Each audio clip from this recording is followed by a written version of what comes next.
You hear the trophies popping, you know what that means. What is good, YouTube? What's up, PlayStation Nation? Welcome to another episode of the What's Up PlayStation Podcast, episode 50. Yes, we are 50 episodes in. Or how my man Mike said, 50. We are 50 episodes in to the What's Up PlayStation Podcast, man. It's been an amazing journey with myself and Persona, Gaming with Persona. And listen, guys, we appreciate the support. You know what I mean? If you guys are new here to What's Up PlayStation Podcast, we are a PlayStation podcast where we talk about the latest, the greatest, the good, the bad, the ugly news of PlayStation throughout the week. I am one of your hosts, Jay Bari, and I got the best lisp on YouTube. And I'm also joined by the host with the most, Mr. King of Queens, Mr. I need to get my haircut shape up right before I start this goddamn show. The one, the only, Gaming with Persona. Yo, Persona, what's good, bro? Hey, listen, first and foremost, I gotta say it. I'm a PlayStation fan too. And I gotta say it. This is great for gamers. What's the last one? The cap. Hey, what's good, guys? It's your boy Persona of Gaming with Persona, host of When Persona Speaks, and the other half of What's Up PlayStation Podcast every Saturday morning at 11 a.m. And listen, I'm so happy to be here. Bari is right. I knew we had our 50th episode. The 50 is a big number. I had to go get my hair cut this morning. I said, no, we can't start this show today with me looking a little wolfish. Yes, sir. You understand? No. I had to get my hair cut, with the number 2 guard with the grain. Nice little shape up, faded in the back. We on point today, Bari. And I'm so happy to be here. I say it every time because I mean it. I'm so happy to be here. I always look forward to the Saturday morning podcast with my bro Bari and our very, very, very special guest today. Shout out to the folks in the chat. I hope you guys are good. Grab your food, grab your coffee and all that, man. And we got a great show. And I'm very excited about the guests, man. I'm very excited. Wait, Persona. I mean, you alluded that we have a special guest today. What's going on? Do you know the guy? Do you know him? Yes, I know him very well. I know him? Yes, you do. He's a very great person in this community, man. Who's the special guest? Persona. What? I mean, I don't want to mooch too much off of you. You get what I'm saying? I don't want to mooch too much off of you. I'll let you, have the time to introduce our very special guest today, man. I'm excited. Yes, man. We got the host of the Crossfire podcast, the Mooch himself, in the building, in the PlayStation Nation. He's kicking the door, waving the 4-4. The Mooch is about to take everything on the floor. Mooch, what is good, man? What is good? PlayStation, they know it's great. What's up, PlayStation? I'm trying to do everything that you guys do, and I wanted to be like, Mooch is great for gamers. But I got to be honest with you. For real, though, thanks for the intro, man. And I'm a big fan of what you guys do. Not many people bring that energy and excitement. And I love morning shows. You guys know that. And you guys bring that energy on Saturday morning. Saturday morning is one of the only time, once you start doing that adulting thing, right? Where you work in, you got your kids, you got your family, you got things to do. Saturday morning is the only time you can brew that pot of coffee, get that game started, right? I love turning this podcast on. And what I love about it is, yes, I am sure today we're going to get into some news, and that's fine. But you guys talk, you sent me the list of things. We are going to talk about games. You guys talk about video games. Imagine that. It's something that's very refreshing and something that I think that I encourage people on my show to listen to your show. I encourage people on Twitter to listen to your show because a lot of people, me included, a lot of news, not so much on the gaming. And that's what you guys cover. And that's what I love about this show. So I'm amped. I'm excited to get into this. And I appreciate the invite. Yeah, absolutely, man. Absolutely. Trust me, me and Persona, we've talking about this show for a very long time. The debate always happen with when we're gonna do it. You know what I mean? Because we're grown adults here. The weekdays sometimes, after work, we're like, listen. Sometimes when you come home from work, and I even say this to my personal child. Sometimes I come home from. Well, this is when I was going into the office. Now, working from home, things are a little different. But when you come home from work, you're tired, right? I just want to chill, take a hot shower, play some games, watch a movie, whatever, and just chill. Weekends is really the only time that you can really do a little bit more because especially with you, Moose, I'm sure you got a whole family, you got a lot of other responsibilities and things like that. So we do appreciate you definitely being here. Absolutely, on your Saturday. And Crossfire podcast, I check it out every week.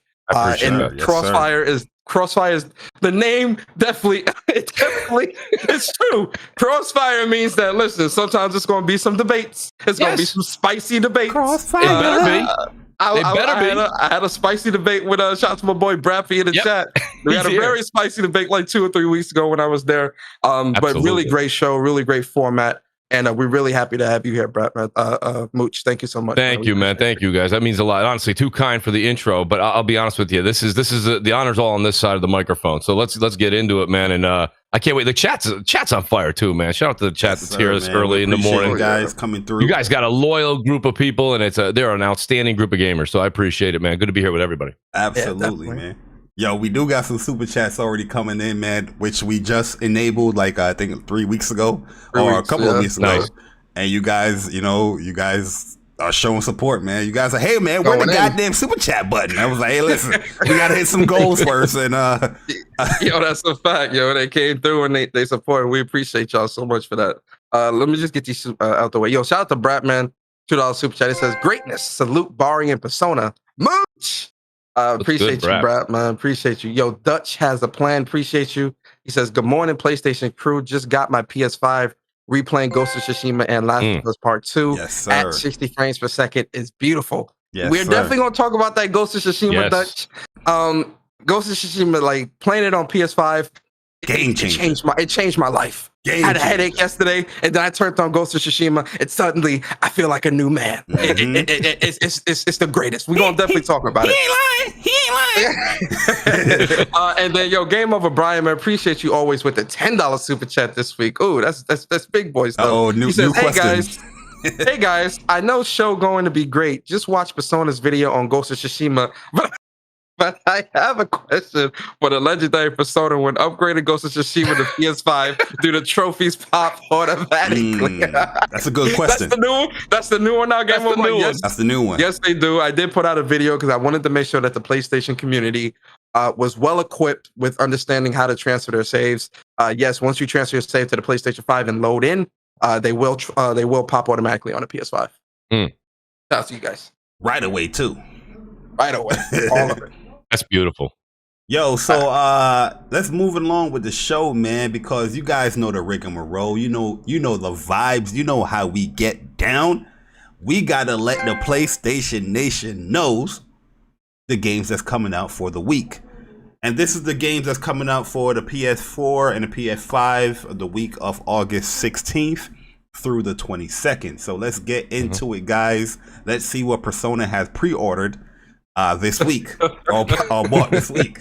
We have Candleman for the PlayStation 4, Void Source for the PlayStation 4, Pilot Box by Box for the PlayStation 4. Persona, you want to give your impressions on Pilot Box by Box? It's the greatest game I've ever played. It's game of the year. I concur. Rogue Explorer. We got a lot of what do they call it? Roguelike games coming out now. Then we have World Soccer Strikers 91. 91? 91? Did they forget the year? We have Order of Battle, World War II for the PS4. Quake surprise secret release for the PlayStation 4. That's the original Quake game. They redid it. Did anybody get that or no? Absolutely not. No.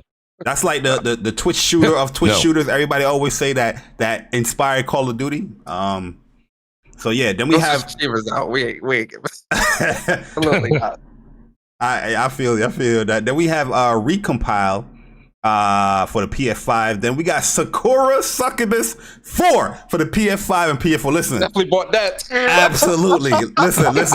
Let me tell you something about life. As an anime nerd, I ain't even gonna explain, man. Let's go and get Sakura Succubus 4. Go get all the Sakura Succubus and go get that easy platinum, man. Get the platinums real quick. They all gold. You even gotta pay attention to the story. Just have that thing on auto skip, and just go through it, and get that platinum, man. Quickies. Then we have here, save your nuts for the Mooch is- PlayStation 4. Mooch is disgusted. He like, Like, what the hell is this shit? And Save now, your nuts. this What week we the have hell? Tetris Effect Connected. We're going to see a similar theme here when it comes to the PlayStation platform. You know, Tetris Effect came out on the PlayStation before any other platform, but now all of a sudden, the updates that these other platforms, you know, had for these games are now coming to the PlayStation 4. I wonder why. Then we have Train Sim World 2 Rush Hour for the PlayStation 5. Uoni for the PlayStation 4. Fracked for the PlayStation VR. I'm hearing good things about that game. yeah, that looks pretty good actually. Right. Yep.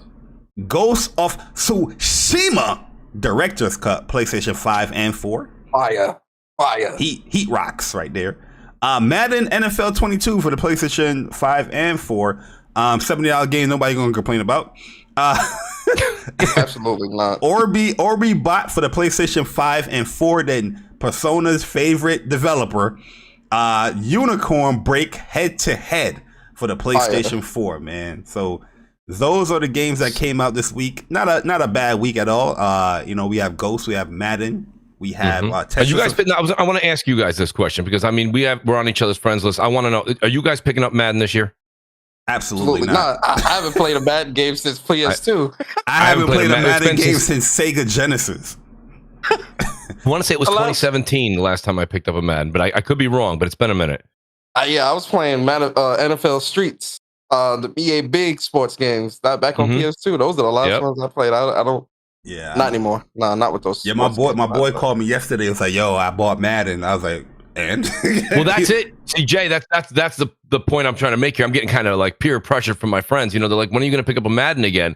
So my buddy was like, "I just picked it up on PS5." He's like, "Mooch, you got to pick this up."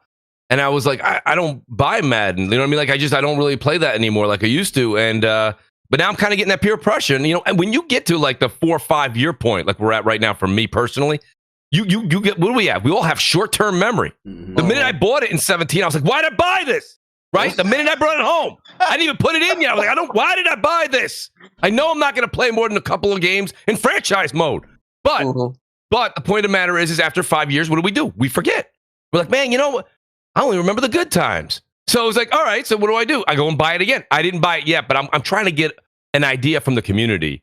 So I know at least if there's some people who are playing the game, you can reach out and play it, but I don't know. When you buy it, right? Because a lot of people can say, "Oh yeah, buy it. We gonna play. When you buy it, you're not gonna play with them. Oh yeah, you're not gonna play with none of them, bro. Trust me. You're 100% right. Don't fall for that. Do not fall for that. That Oh always yeah, happens, play it. We gonna have fun. We gonna play a bunch of matches. You'll play probably that's one why I ain't time, falling for the and whole that's back it. for That's blood what thing. I'm trying to say. You play one round with your buddy for $70, and it's not even the $70. To be honest with you, if it's a game that we're gonna play, I don't care. You know what I mean? It don't matter to me. But to say I'm gonna drop that money for a couple of matches, it just don't hold water. So you're 100% right, Persona. So either somebody can go ahead and gift that to Mooch if anybody wants to go ahead and do that, or we'll just wait for Christmas, see if we can get that thing for $15 if someone's really I was gonna say by Black Friday, Madden games are always like $25-$30. I was just gonna say $30 easy. Yeah. And that's only gonna be maybe 2 months after launch. Yep. And by next year, by right in the middle of the football season, we're good. By Super Bowl time, they're gonna have like a special edition that combine everything or something like that. Absolutely. But yeah, I didn't fall for the Back for Blood, trap, because everybody's like, yeah, we're gonna be Back for Blood. We're gonna be Back for Blood. Then we do one stream and they never play the game again. You know. Hell, bro, I played that Back for Blood open beta. I know. listen, guys. I ain't trying to play. Community not gonna play. They not playing that, bro. I'm sorry. That shit is just not. It's just not fun.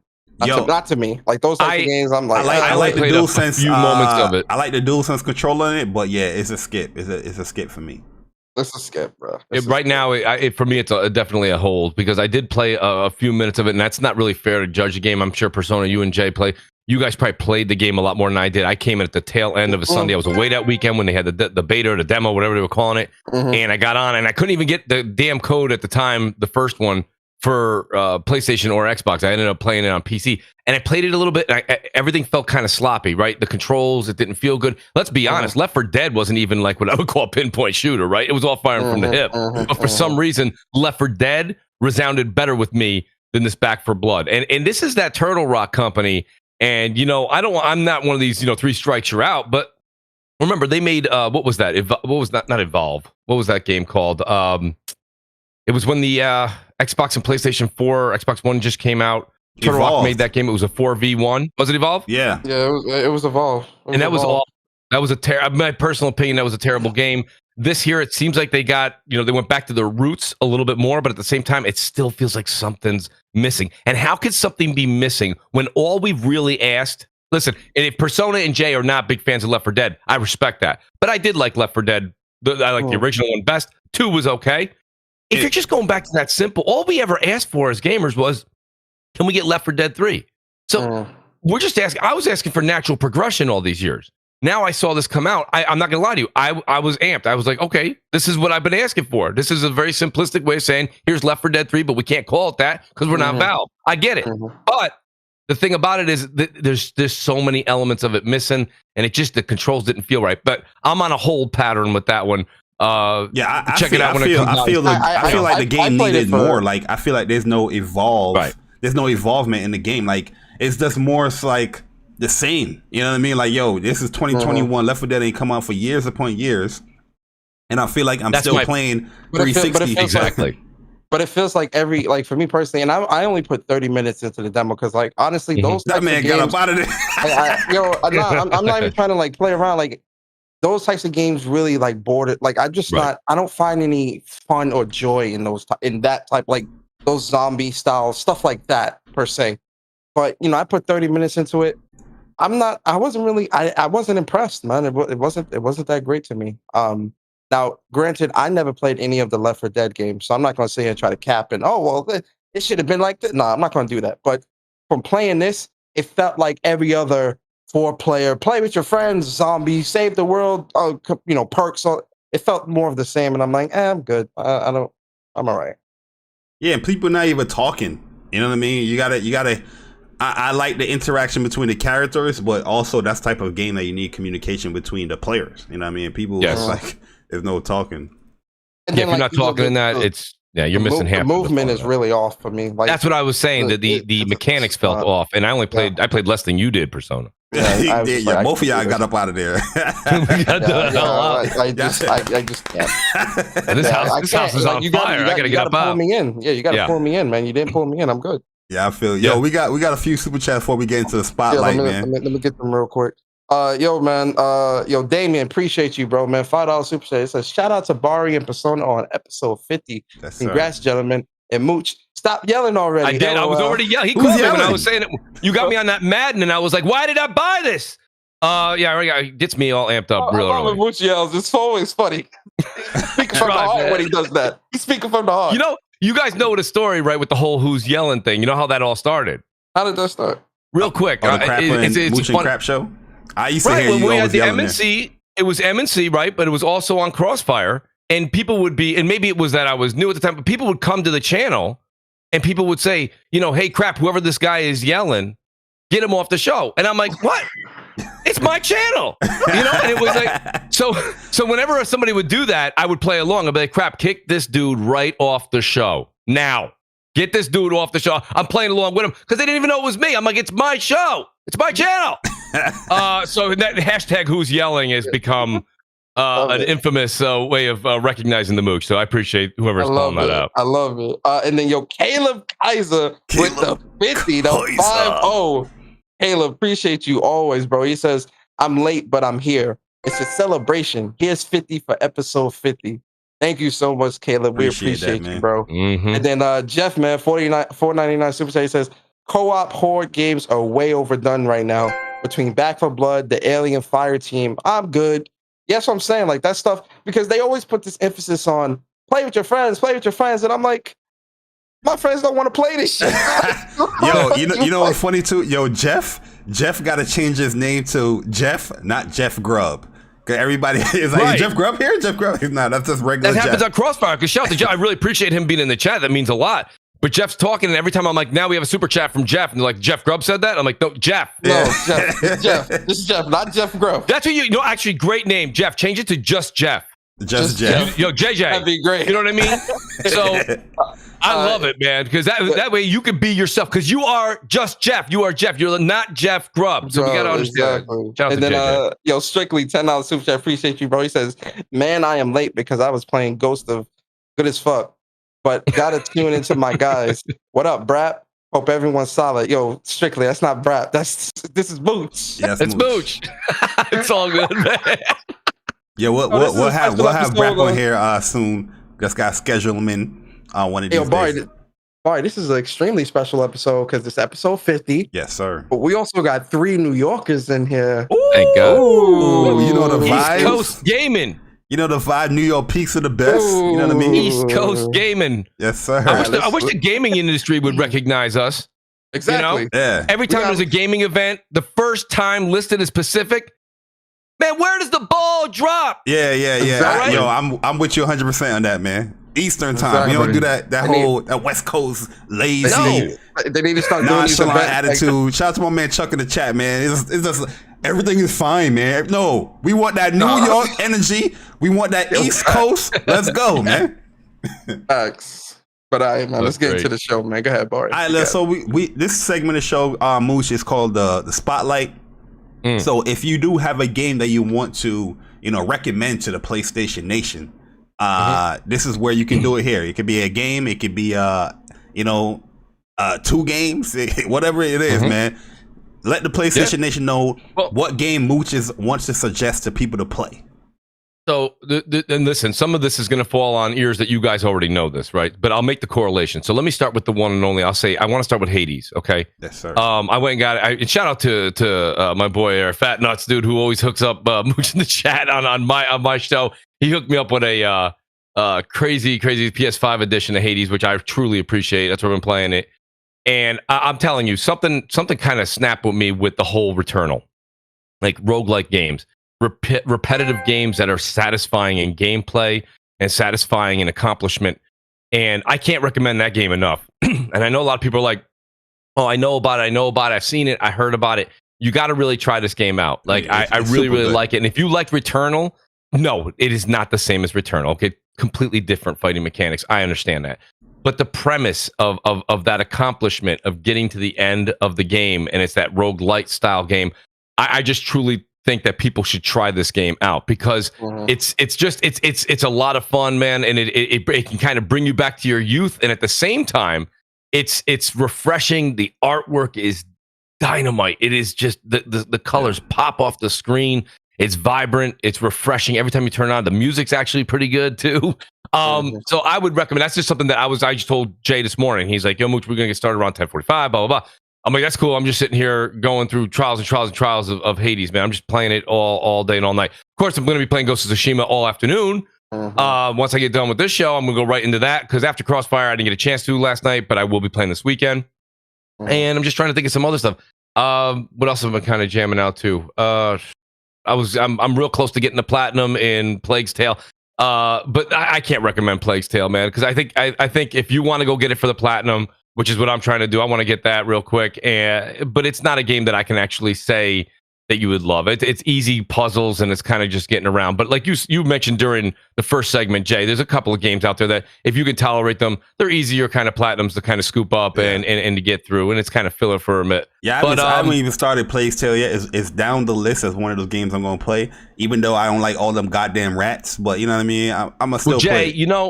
Jay, what you got to do is exactly right. We feel at home. But my point is this, real quick. I think when you do play, Jay, my recommendation is don't make it your main game. When you're playing 2 other games and you just got to have that filler, that's when I would attack that. You know what I mean? Because that's something you can do in between. Don't let that be your main because it'll put you to sleep. It'll kind of put you to sleep. It's that slow. It's just a very slow paced game. Like even when they're like you can sprint, you can't sprint. You know what I mean? You're crawling at a fastest pace. So it's a very, very slow game.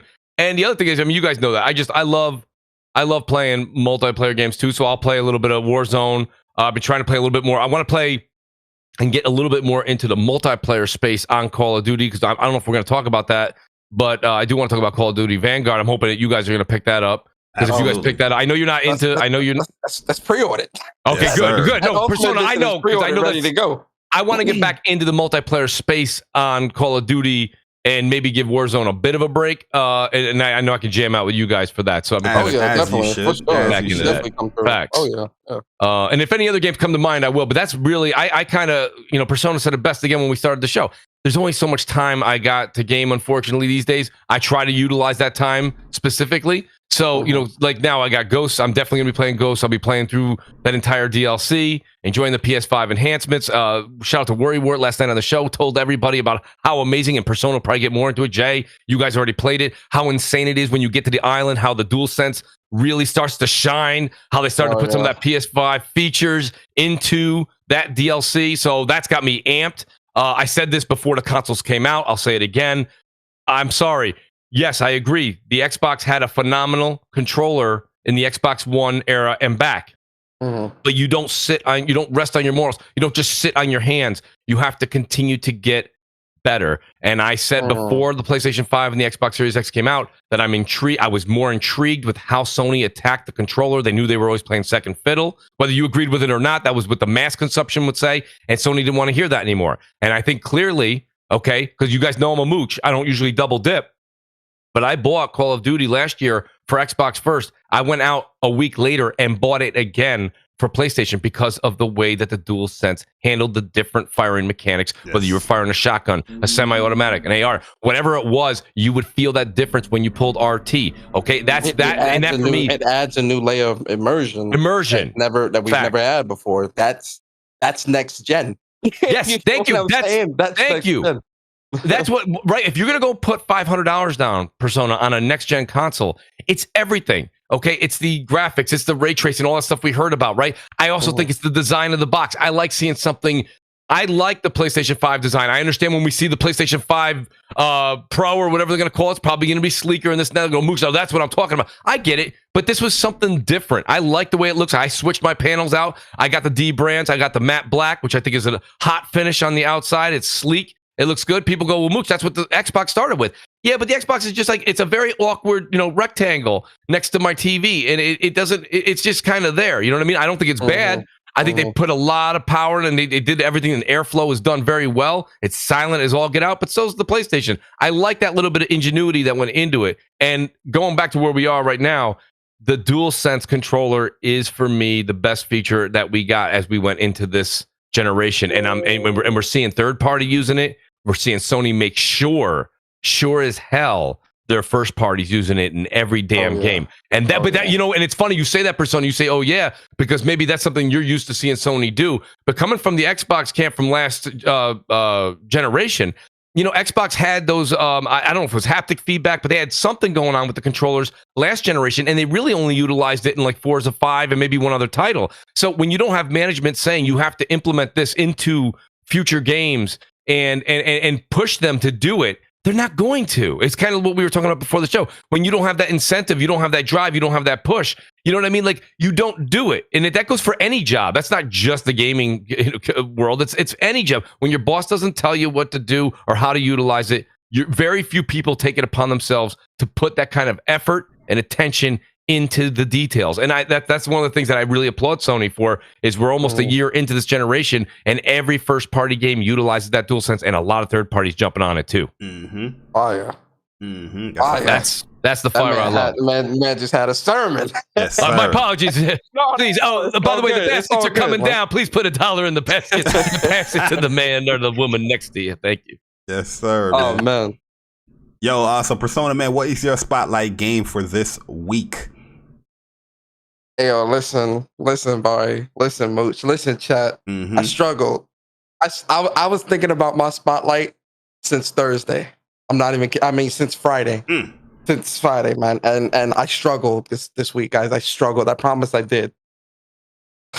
My spotlight for this week is that Tales of Arise demo. Listen, I love Ghost of Tsushima. I was going to say Ghost of Tsushima. Don't kill me in the chat. Don't kill. I know Bari going to say Ghost or something like that, but listen, guys, you got to understand something here. I love Ghost of Tsushima. That story and everything is superb. But this Tales of Arise, man, yo, This Tales of Arise is it's so addictive. God The damn. combat is so good. The world looks so beautiful. The characters look so good. The moves look so great. The arts are so fun. The juggling is so good. The combos are so great.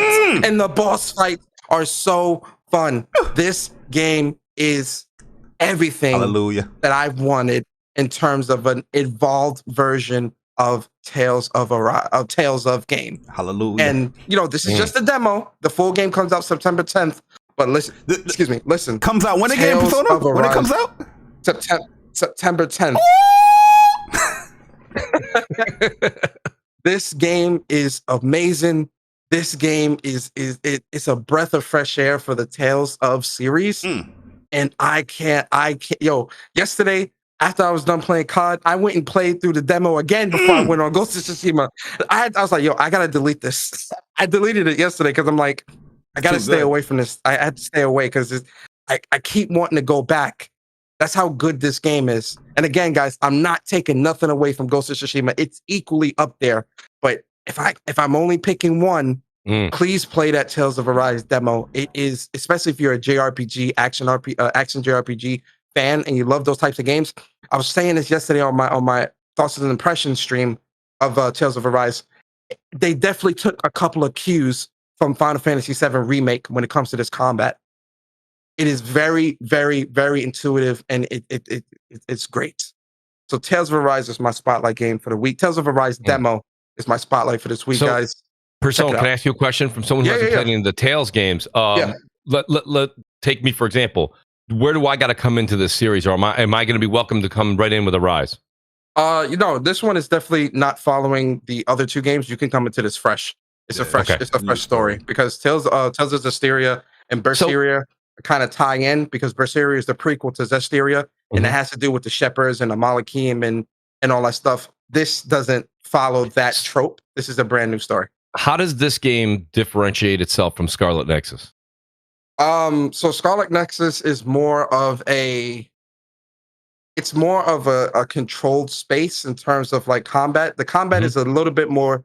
When it comes to this game, the combat is much more a bit more freeform. Now, in Scarlet Nexus, you could do some cool combos and you utilize your other teammates as well, but you still are only playing as either Yuito or Kasane. With this game, you can utilize the powers of your teammates as well, do great combos, have that free flow combat, but also switch to your different team members on the fly. Plus, the way the move sets work, the moves in Scarlet Nexus are more so based around your weapon, while with this game the moves are more so based around art, so which is like your elemental attacks and things like that. And there's different branches of how you fight based upon whatever art you use or start off with, or how you end the art. So think of the combat in this, and think of the combat in Tales of Arise as like a layered step by step 1 move set, step 2 move set, step 3 move set. So for example, with Alphen, his ground step 1 art and combos is kind of like, regular slash, but then if you press triangle, if you catch him in a juggle state and press triangle, he does like this somersault flip and then kicks you up, and then now you're in the air, and then you could do slash with your normal attack, and then you can hold X, which is like his dashing spear type of. Do we need to learn these combos, Persona, or are these? When you said it's a similar fighting structure to like Final Fantasy VII Remake, that there is a little bit different, right? So you have your character, and while you're in menu, of course, the action is slowed down to almost a standstill while you make your decision.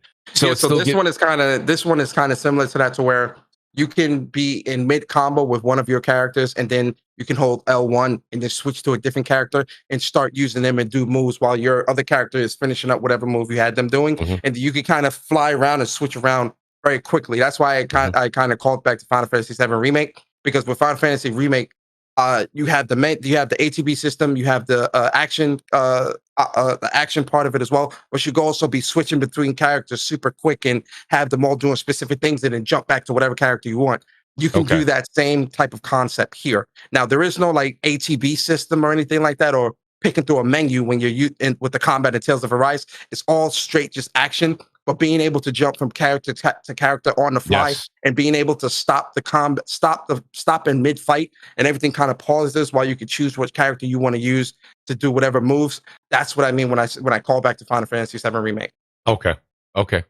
So if you were me, you were going to pick one up right now because I know you were a big fan of the other. Tales over Scarlet Nexus. Okay. Yeah, hands down. Tales over Rise, hands down. Okay. Yeah, I think you're not the only one speaking good about this. Because the combat in Tales of Rise is much more flat. Like, and I'm not trying to shit on Scarlet Nexus. Scarlet Nexus is a great game. That combat is very fun as well. But the combat in Tales of Rise is on another level. This is different. Like it's much more flashy. You can do a lot more. You're gonna have a lot more fun in Tales of Arise. You have a little bit more freedom with Tales of Arise. Like I wouldn't per se get locked into pressing triangle or whatnot because you can customize your arts to whatever button you want it to have. The thing that what they added here in Tales, what I think a lot of people was gonna like is that it's not so dependent on arts to do a combo. They have basic attacks there where you have your basic attacks and you use your arts to either juggle or as a filler within the combo or just lock the person in where you switch over. But I think this is a great place for a new player to start a Tales game. And yeah, like Tales is going to grab you right away because the pacing of the game, when it's with the storytelling, it grabs you right away. There's no like, yeah, you're going to have your beginning stuff, but quickly you're going to see that things change and turn up. And the characters alone, in my opinion, will grab people to stay like, yo, these characters are pretty cool because the dialogue that goes on within the world, when you just traveling within the battles, you know, it's very interactive. It's very intimate experience where, you know, people's gonna be like, oh, I kind of like this character. Maybe let me switch this character out. Oh, I like what this character story is doing. Let me level this person. It's dope, man. I think you're gonna like it. I wouldn't even compare Tales to like Scarlet Nexus though, you know what I mean, in my opinion. But if people want to compare it, you know, I will pick Tales because I like the Tales combat better because it's a little bit more you can customize a little bit more, you know what I mean. With Scarlet Nexus you earn certain things, you can do a lot of crazy stuff, especially with using your the character abilities and all that stuff, but it's a little bit more free flowing with Tales. Is that free flowing combat? And you know what, listen, I know what Persona's already thinking because Persona said this to me last time I asked him about something that was a demo. He's like, well, Mooch, go download the demo. And he's right. So I'm going to do that after the show. I'm going to check that out this weekend. But it sounds like, and again, I'm speculating. I don't know. It sounds like Tales' game gives that more of that next generation feel of like a Devil May Cry kind of fighting. No, it's not. It's not that at all. It's not DMC at all. Like DMC, it's not that at all. DMC is more like you're focused on one character, and this one character can do a whole bunch of stuff. Yeah, Tales, you can do a whole bunch of stuff, but you're still kind of limited because you have your arts gauge. You know what I mean? Where your arts gauge limits you as far as what arts you can do at a time. You know what I mean? So as you level up, you're going to gain more like arts, little diamond things. That's a little diamond at the end, at the bottom of the screen next to your health. But you're limited with that. With DMC, whatever you earn, you do whatever you want to do with DMC. You guys are selling me on it. I got news for you. You guys should get 10% on every copy. It's a good, I definitely think try the demo. The demo's free. You don't have to buy the game or pre-order to play it. I definitely say try the demo because it's pretty far along into the story or into the game to where you've got all the characters and you're powered up enough to be where that's a smart move. You could try out everyone and be like, oh, okay, you know, and try out different combos and fight different enemies because it's like this big open field area where enemies will keep spawning. So you can just keep trying out different things and see what you like. Yeah, let's explore. You know what I mean? Not gonna get it right away, but once you get it, it's super good. That's a done deal. Done deal. 100%. But yeah, to finish up the spotlight, my spotlight game for this week, it's not Ghost because I feel like Ghost is something that the PlayStation Nation already know. I don't need a spotlight Ghost of Tsushima, you know what I mean, to let people know like, yo, this shit is fire, you know, because Ghost is fire.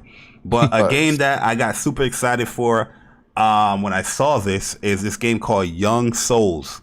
So it's an RPG brawler game created by 1Player 2Player Studios, 1P 2P. And yeah, this game looks really cool, man. The art style looks amazing.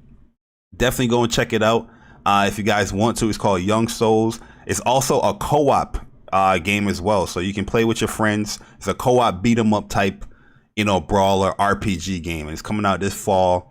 They didn't have a real specific date on when it's coming out, but it's really super cool. The only thing is that it's coming out for PS4, not PS5, but it doesn't matter. You know, you can download, you can backwards play through backwards compatibility. But the game looks cool as hell, man. So once again, go check it out. It's called Young Souls for the PlayStation 4. It's an RPG, beat 'em up, co-op brawler. You can play it co-op if you want to, but I think it looks pretty cool with all the RPG elements. But it's like a 2D. It's a 2D/3D type game as well, but the art style looks really cool. All right, guys, so let's move it on, man. Where we gotta give you this PlayStation fun fact of the week, and I want the truth and I want the honesty of all of you people on the panel. Persona, Mooch, I want the truth and honesty as well. The panel, I know the chat. Somebody's gonna be like, what? Come on, Bari, I knew that. You know what I mean? You know how they always do, Persona. I knew that. Come on, man.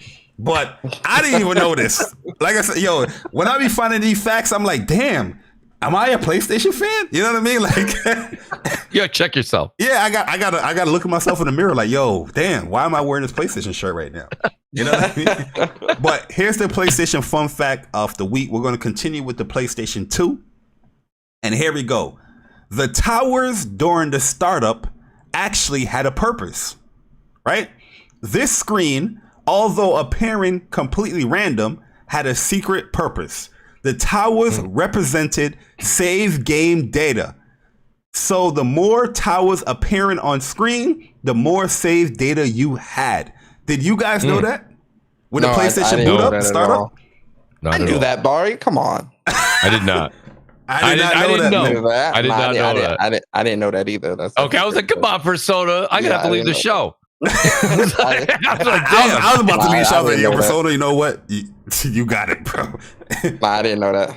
Yo, that's kind of cool, man. Because I never knew that, because I'm like, yo, the towers is always like a cool thing to boot up the doom, the PlayStation 2 stuff. But now we actually know, like, oh damn, they're reading your save data here. You know what I mean? Which is cool. Wow, that's actually pretty cool. I didn't know that. Let me see anybody in the chat. Look at PlayStation innovating, bro. Let me innovating, bro, on a startup screen. Innovating, bro. They've been innovating since the beginning, bro. I'm so glad Nintendo said, nope, we don't want to partner with you. Hey, yo, Jamar said he knew this. He knew that already. Some of y'all capping in the chat, bro. John Donut said, John Donut said, I knew this one. Just found out last year. Hey, I respect it. He keeping it a stack. I respect it. You know what I mean? Do we have a super chat before we move on? No super chat. Oh, we do got one from King Kiso. Oh, yeah. Yo, shout out to King Queso, man. I appreciate you, man. $10 super chat. He says, shout out to the best PlayStation podcast. Congrats on the $50. He might say 50 episodes, not $50. Shout out to 50 episodes. The autocorrect got him. Thanks. But shout out to you guys in the chat, man. We appreciate it. You guys coming through and checking us out. If you guys enjoying the stream so far, here's a trophy, and hit that like button. But yo, Persona, you know me, huh? Yeah. And I know you, huh? You know me more than I know you, but I know you more than you know me. 100%. And you know, and I know, and Mooch knows that we all knows. That we all knows, not knows what. No, all right, let me stop. Call of Duty Vanguard launches November 5th. Let's get it. Full complete game, single player, yes. huh? Multiplayer, huh? Zombies, huh? And Warzone, huh? Full complete game. You're so messy, bro. I ain't saying nothing. What? I'm not saying nothing. They even got my man Sick Human TV on the goddamn screen. Shout out to Sick. So I'm gonna let the trailer play as we talk about this, because they are going big here. Going back to the World War II setting, they also spoke about the multiplayer where they're gonna have 20 maps at launch, and I think 4 of them is like some probably Champion. So 4 of them are going to be Champion Hill, which is the new mode being introduced to Vanguard. Yeah. 4 of them are going to be maps dedicated to that Champion Hill mode, but the other 16 are 16 maps dedicated to the entirety of the core multiplayer experience. Meaning that, yo, Bari, are they? Bro, what was one of the few things I was saying this year when it came? You and I both were talking about this when it came to Cold War. They will put out these maps, but then it would be like only 2 maps meant for 6v6, and then everything else would be like for 2v2 and 12v12. Oh, free content. Free content. Yeah, it's free. It's free. They are listening, meaning that all 16 maps are dedicated to the entirety of the core experience when it comes to multiplayer. I love it. That right there put a smile on my face because I'm like, yo, this is good. The most maps that they have ever put out in a single Call of Duty experience. And I want to say this, man, and then I'll let Mooch get his thoughts in. Yo, man, as much as people want to like say they hate COD and they hate this and yearly and all this other stuff, you guys gotta admit that Activision and the developers, they run a tight ship, bro. To have zombies, story, and multiplayer all in one, ready to go in one package at launch, bro. And the game looks amazing. And the game looks great. Looks amazing. It's definitely some crunch going on at them studios. Shout out to them. But they crunching for real, but I ain't talking about the candy bar. A full experience out the gate. This is why COD continuously outsells some of these other Battlefield games every year. You be messy. If the full experience is there out the gate, and this is why these types of things, it's important, bro. COD COD got my money there, and they got my 100. I'm hyped. You know why, though? I got to tell you something, Persona. You said it, but I'm going to use one word because I'm imagining that whoever's running the ship on as far as all these games coming out on the management level, not the developer level, the key word that they preach, and you just said it. You said it in your sermon right there. The word is consistency. Yes. Consistency. When you wonder why, okay, and you guys know it may be too early where you're listening to us right now to talk about pizza. But it ain't too early for me, okay?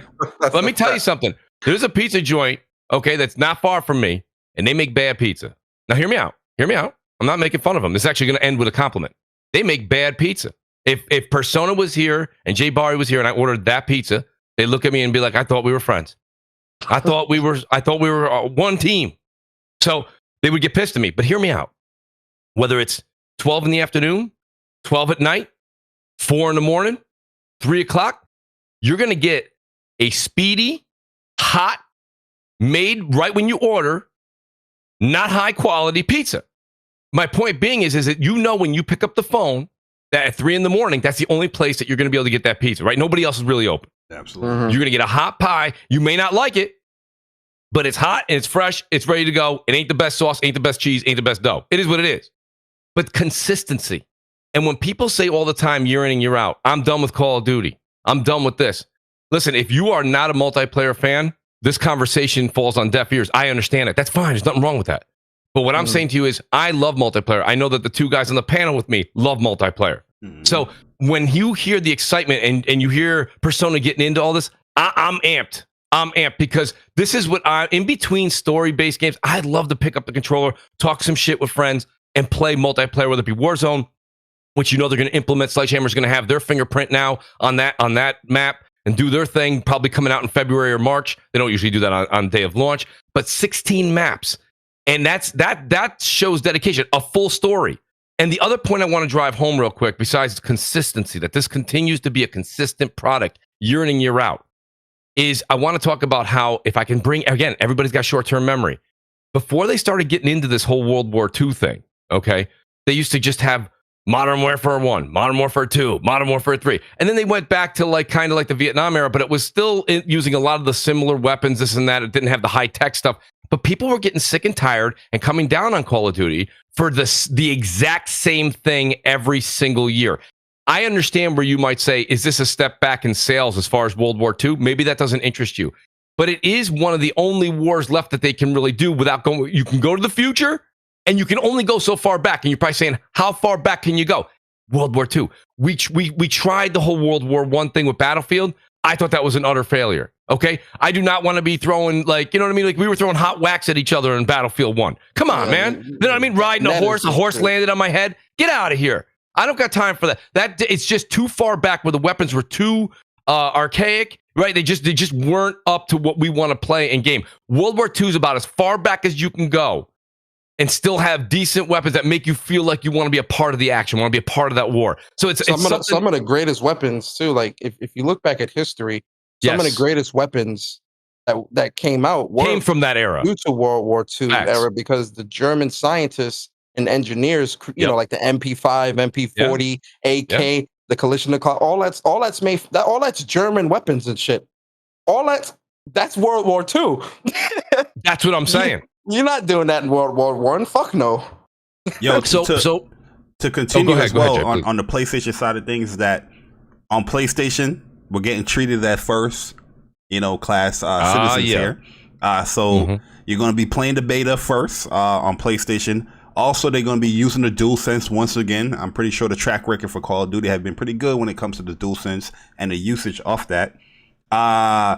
There's no real exclusive mode they don't have here with PlayStation anymore. But if you do pre-order, you're getting like some special bonuses. Like you get the Mastercraft PPSH that you can get in Cold War, and I think you're going to get in this game as well. It is cross-play with PS4 and PS5. So I'm pretty sure it's going to be cross-play with PS4, PS5, and the other platforms as well. And you think this is the last year, Jay? I hope so. I mean, I know on the panel we're going to all agree to that, but I'm hoping this is the last year. Last year should have been the last year. Keep it a stack. I agree 100% with that persona. Last year should have been the last year, but I do hope that this year, like, I get it, man. Like, especially for like someone like Activision and COD. Like that's really a lot of money off the table, which is why I'm hoping that PlayStation also gets their act together. Which, you know, we know that articles have come out and they've said that, you know, there's a stash of what is it called? Whatever, semiconductors or whatever. So listen, hopefully enough PS5s get put out there in the wild that come next year's COD time, they're at like maybe 40 million or whatever. And they can say, you know what? Okay, yeah, now we can kind of move forward. Because, 3 years with like cross-gen, I think that's a bit much. Yo, Persona Mooch, I want to ask you guys this though, right?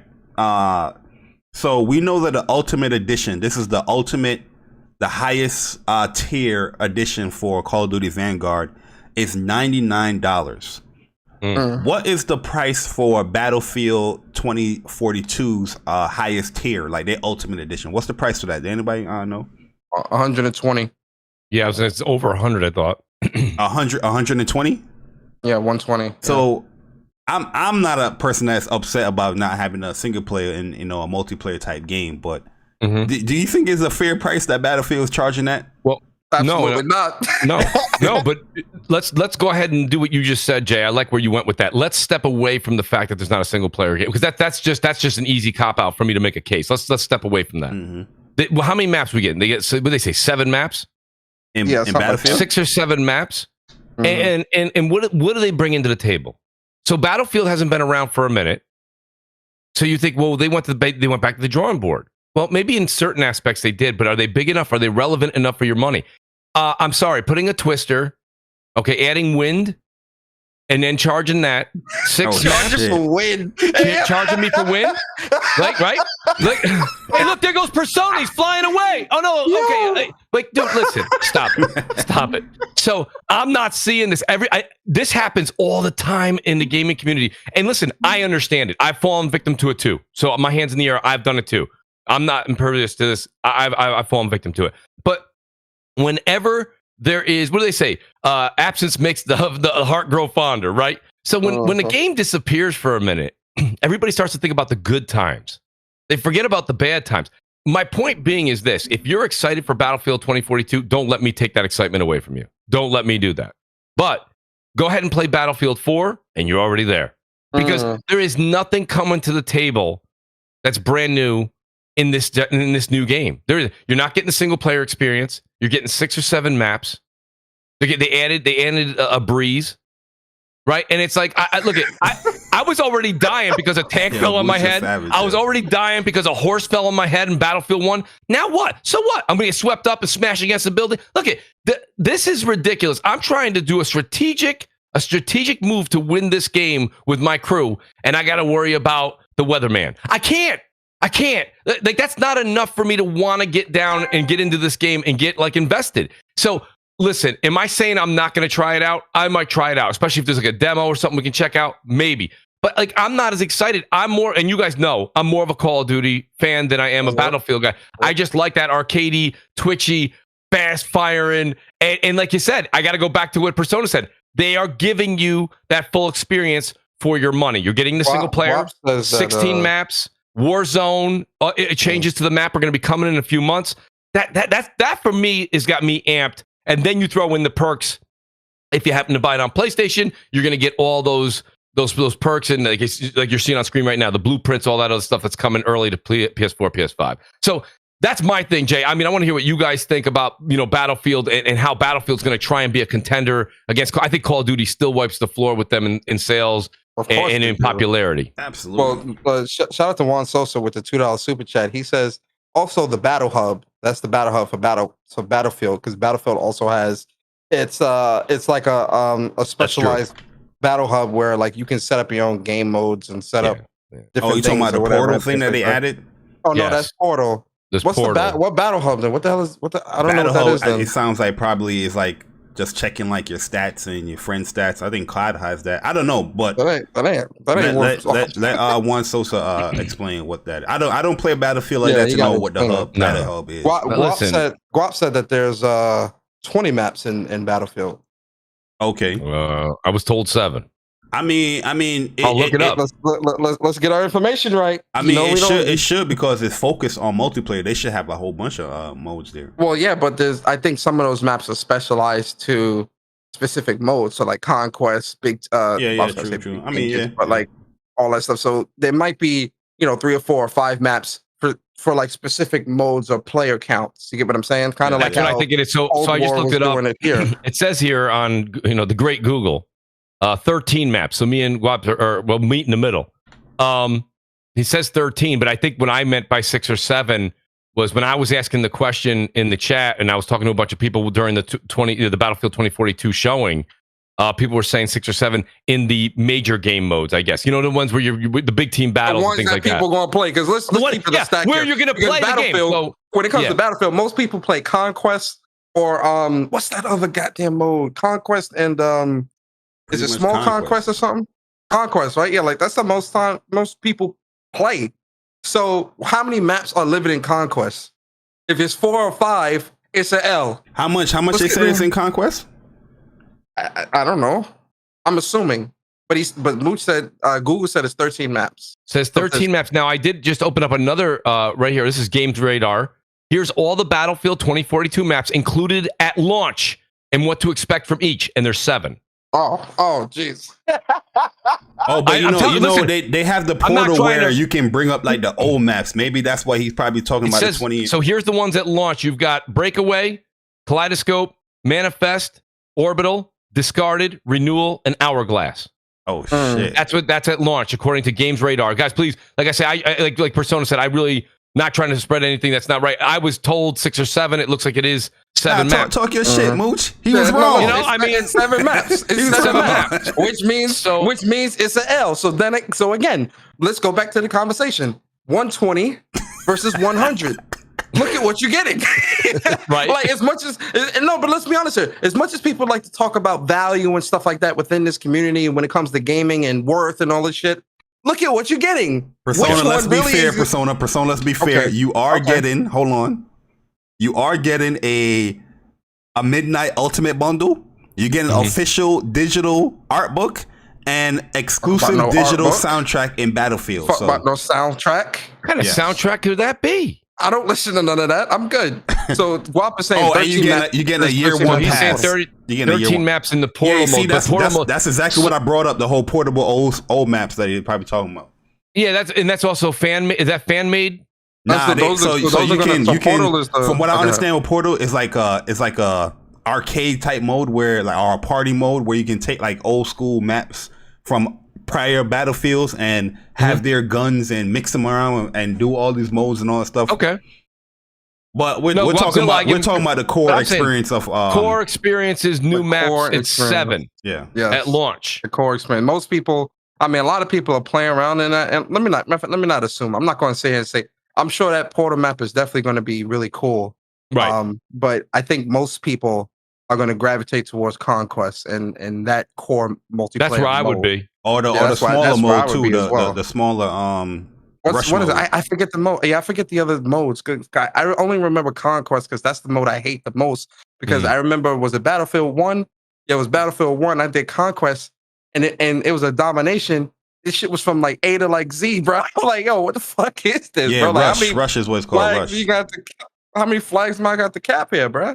Yo, but to go back to COD though, there's one thing that they're bringing back that I have my eye, like, you know, one eye open, that's looking at them, like giving them the ill eye, the corner eye.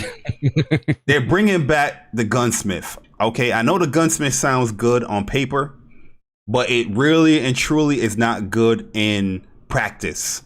Because one thing I hate about the Gunsmith is that they bring you might have a positive with an attachment, but they have like a certain negatives. And this Gunsmith, this whole Gunsmith setup that they've been having since Modern Warfare, they punish people that like to move around in the game a lot. So your ADS might be slower, your accuracy might be slower. You know what I mean? Things like that is definitely going to get hampered down if you want to put speed into your gameplay. And they always go for like accuracy when it comes to like the bigger, more bulkier attachments, where the speed, it looks like they don't lose any speed. Like, people be dropping you with these big ass attachments and everything. So I feel like it's a little unbalanced when it comes to the Gunsmith. But what got me hyped here is they showed the AK-47 in the Gunsmith, right? And I went on over it, Persona. I went all over it and I looked down to the stats of the AK-47, because there's been games that have been disrespecting the AK like that Defiant game. Very disrespectful what you've been doing to the AK-47. But look at the accuracy, look at the damage, the range, the fire rate, the mobility, the control, all on the base. This is the base gun. I'm not gonna put no why would I put an attachment here? Yeah, it looks OP. I ain't even gonna lie. That's looking crazy powerful, bruh. Yeah, it looks good. It looks good. The stats look right, especially the damage. The damage looks extremely right. I mean, listen, we're talking about an AK-47 here. Like, this is one of the hardest hitting guns out there. You get what I'm saying? The stats look right. I'm very happy. I need to get my hands on it. There's supposed to be a beta next week. We'll see. Insiders are like 0 for 2 right now. So I don't know what the insider saying the beta is next week. Supposedly there's supposed to be a beta next week, the 27th. That's what they would announce that. COD would announce that though. That's what I'm saying. But this is what I was looking at. What was it? Call of Duty, Vanguard. Well, you got to remember the 27th is what? 27th is That's Sunday. That's a month. Is 27th a Monday? I don't know. Nah, 27th is definitely a Friday. Oh, in August. Hold on, my bad. It's Friday. Yep. Yeah. Okay. Well, because there's supposed to be a Gamescom starts Tuesday. There's supposed to be a Gamescom. I can see them announcing it at game. This is why I'm kind of playing around with it, where they can announce it Tuesday. Oh, if you pre-order blah blah. Open beta. The open beta is going to be the 27th for PlayStation only. Nah, the beta going to be in September for sure. There's no way it's going to be. What Call of Duty Vanguard insiders are saying. You know how I feel. These insiders are 0 for 2. Wait, who's saying it as far as the insider? Because it depends on what certain Call of Duty. Not necessarily an insider, but it was this Call of Duty Vanguard news Twitter that I seen. I thought I retweeted it, where they were saying that the beta starts August 27th. That's what they said. I don't know. That's insider shit. I try to always look at like how far we are from launch. So if they're launching November 5th, right?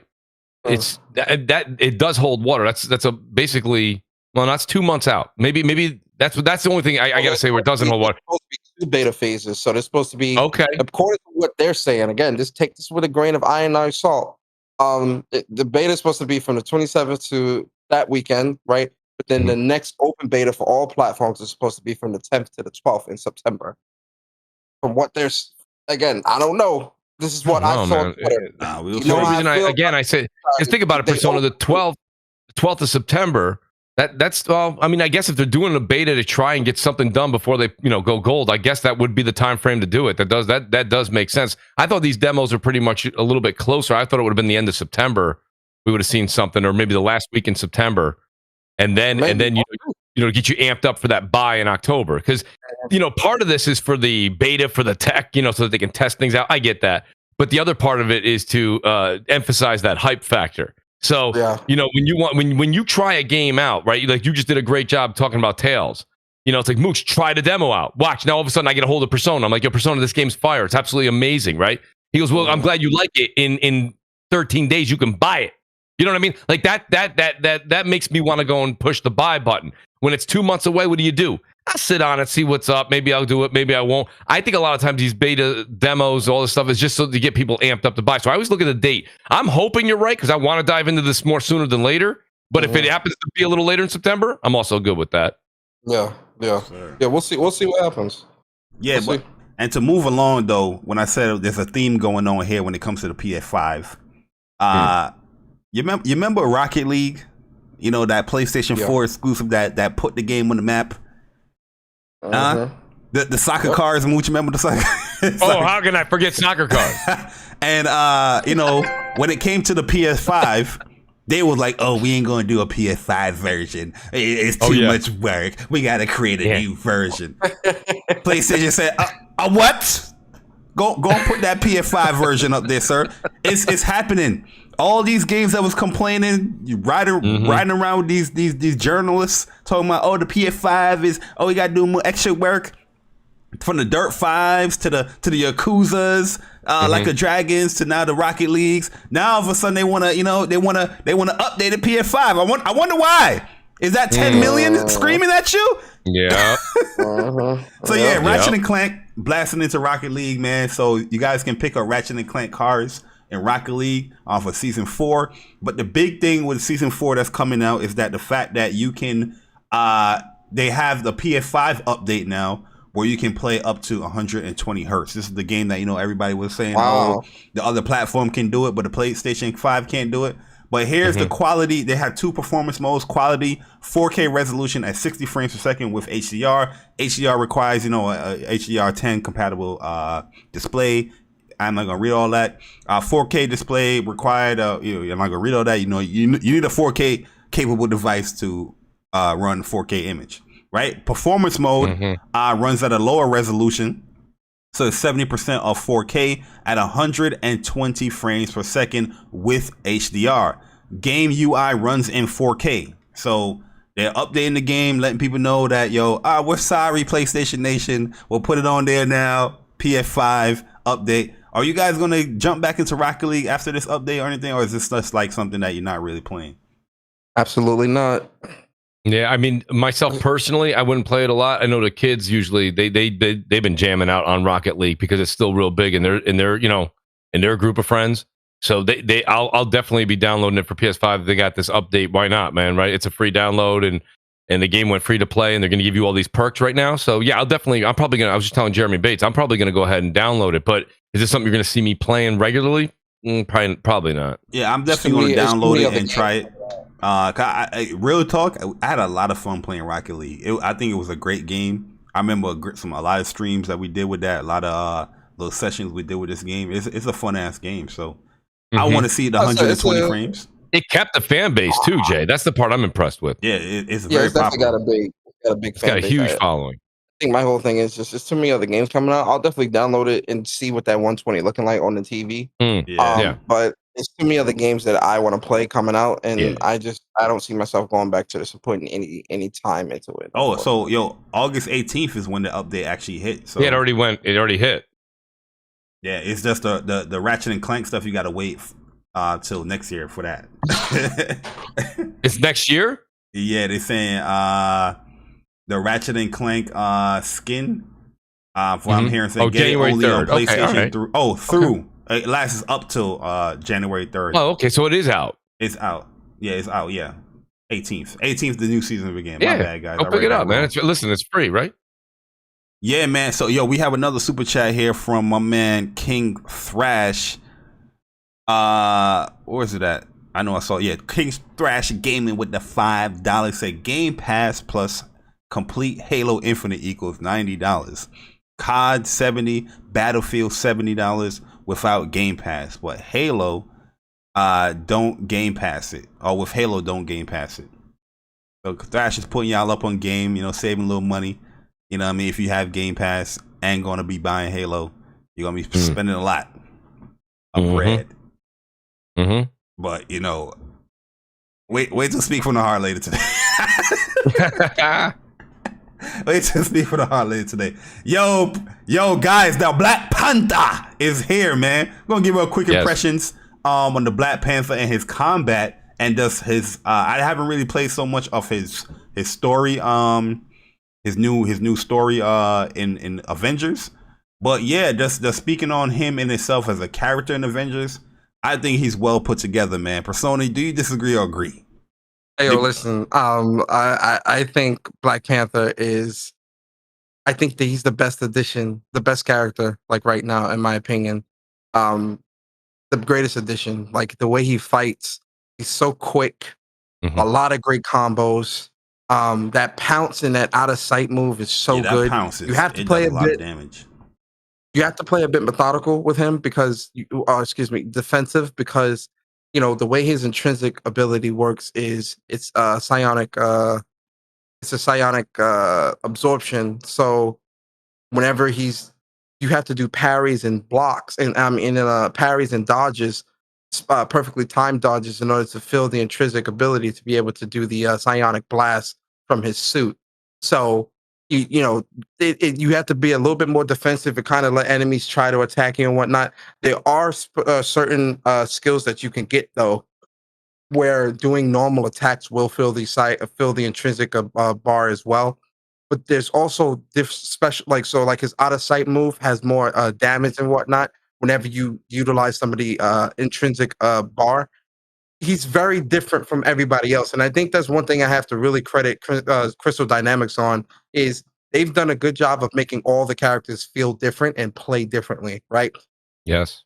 He is definitely my favorite right now. I'm enjoying it. In terms of the story, I've only done 2 missions. The story is really good so far. Shuri is on point. Them baby hairs are laid. Shout out to them baby hairs are laid. So shout out to Crystal Dynamics for getting her right. Okoye is looking good as well. Chris Judge also is doing a good job as Black Panther as well. Like you can tell it's him a little bit, but doing the accent and whatnot, I think is pretty good. One of the moves that he says in God of War, he says here as well, because he always would be like, Atreus on me.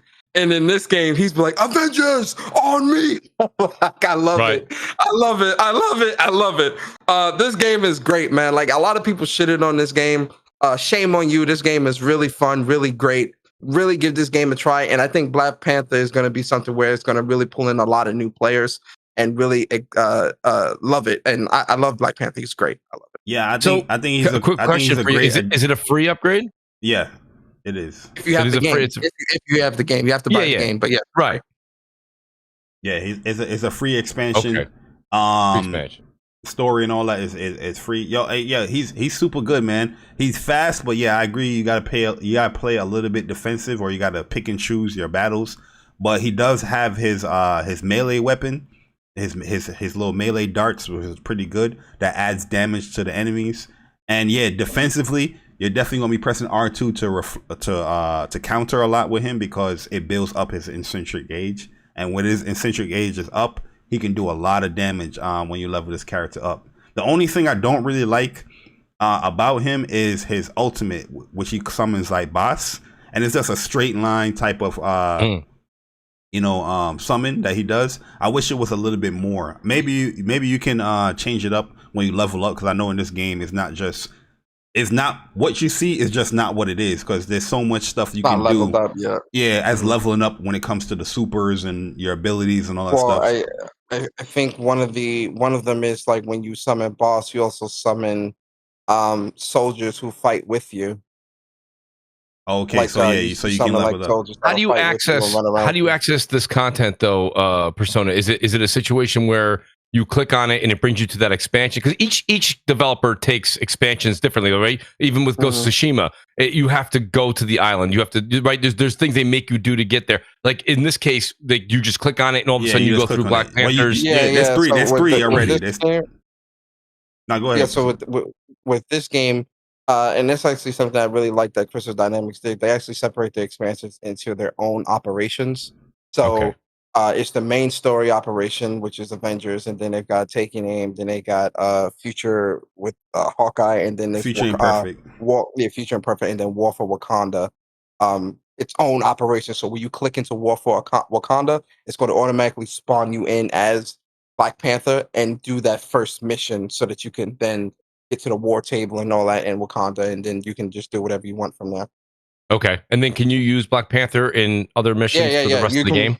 Yeah, you can use, once you have him, you can use him wherever you want in any type of content. Good. Yeah. That's what I want. And you know what? And shout out to Persona who said, shame on you. I'm going to go ahead and take that. I have this game for PlayStation 5. You've been talking highly about this all along. So it is something that I actually wanted to get back to, but like I said, this may be that push to try going through this story mode and then being able to use the Black Panther character, which is just, I was looking for one that I wanted to be able that has that fast, fluid movement. You know what I mean? And I'm getting that with this expansion. That's what I'm seeing anyways. Would you agree, Persona? Yeah. No, there's definitely, Black Panther is definitely like super fast, and I think he's really great because I think he does. It's a good mixture of kind of like superhero, like super powered moves, but also hand to hand combat per se. So I think Black Panther does a good job of mixing both that. Good. You know, because when you're playing as Cap, and I love playing as Cap and Black Widow, they don't really have any super powers.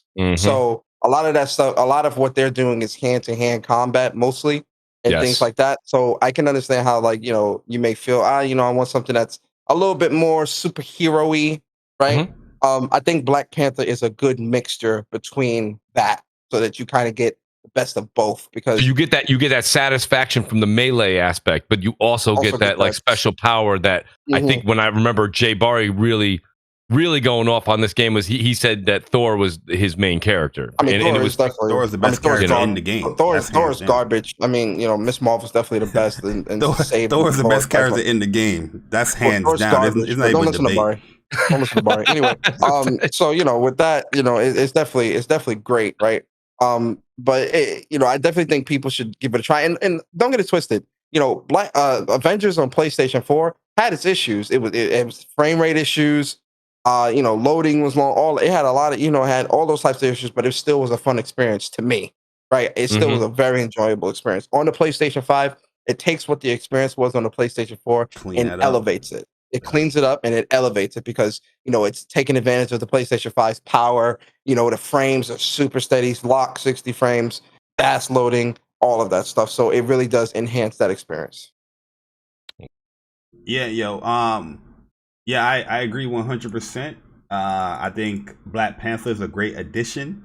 It also, his hand-to-hand melee is pretty good. It's very satisfying because one thing in Avengers, a lot of people don't really want to talk about is that each character feels very, very different when you play. And you're playing as Black Panther. It's not like a clone thing that he's doing with Captain America and all that stuff or whatever this character. Like, he's very different.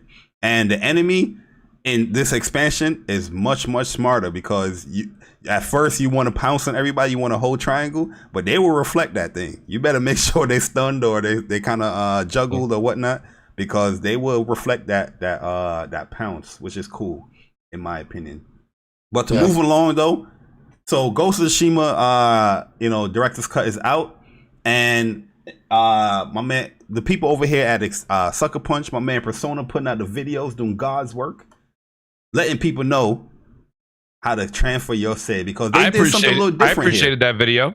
They did something a little bit different here, man, when it comes to Ghost of Tsushima, where you are actually transferring your save actually from the PS5 version of the game, not like Spider-Man or other prior games where you had to boot up the PS4 version, then then upload your save there, then download it from the PS5 version, you know, which see, I'm a victim of that, Jay, and I want to say shout out to Jay Bari too, who also helped me out yesterday. I asked him a couple quick questions before I got home and able to do it.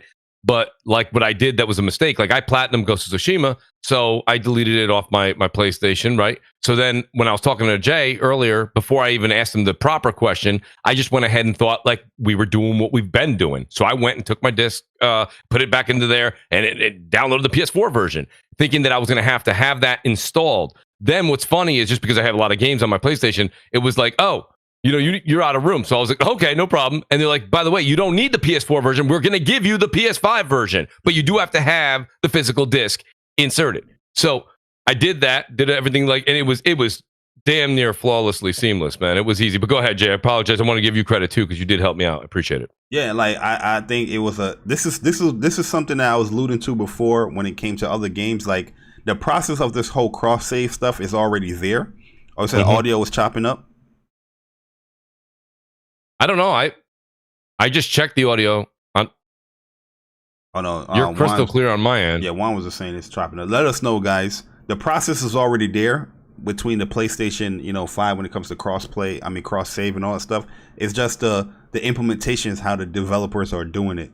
We saw the first implementation was downloading the game on the PlayStation 4, then having to upload a save. But we've seen the progression of it getting better and better and better. Which I do like. But yeah, it's easy to get your save on Ghost of Tsushima. It's a much easier process than the prior games.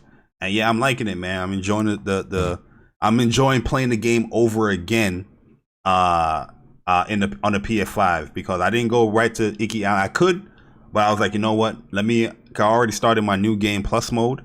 So I'm just going to finish out Act 1, and then from Act 1, I'm going to go to Iki Island and finish out Act 2 and 3. Just complete everything. Well, Persona. Yeah, I think. Was it an easy process for you, sir?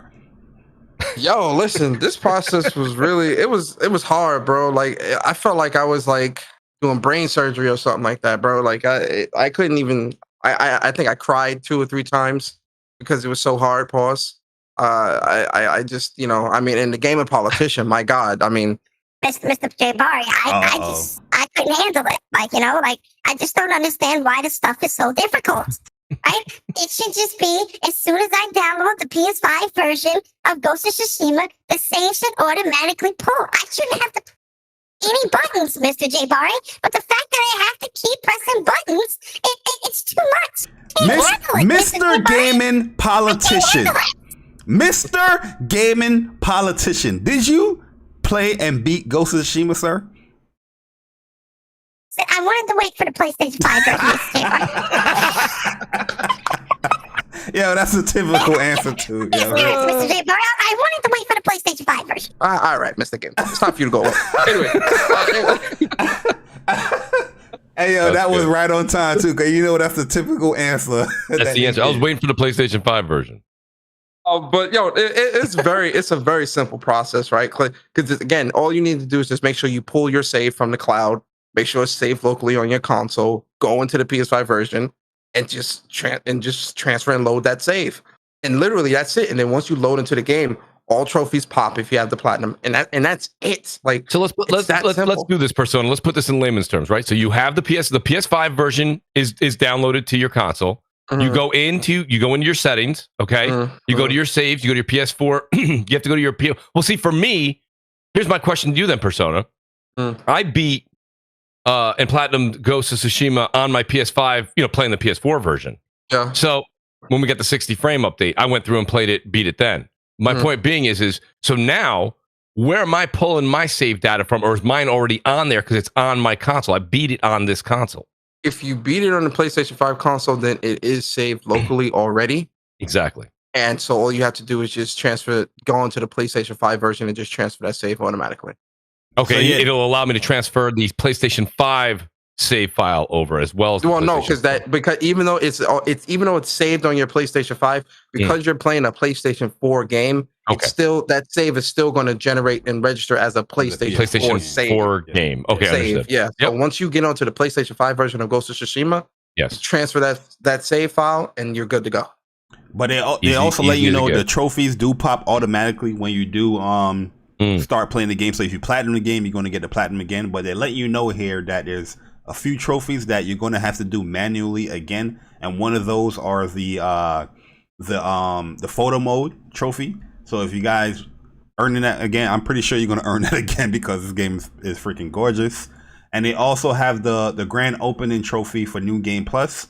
So you have to visit the Baku, the Voiceless again. That's the dude that's he update your clothes with the ghost flowers and all that stuff.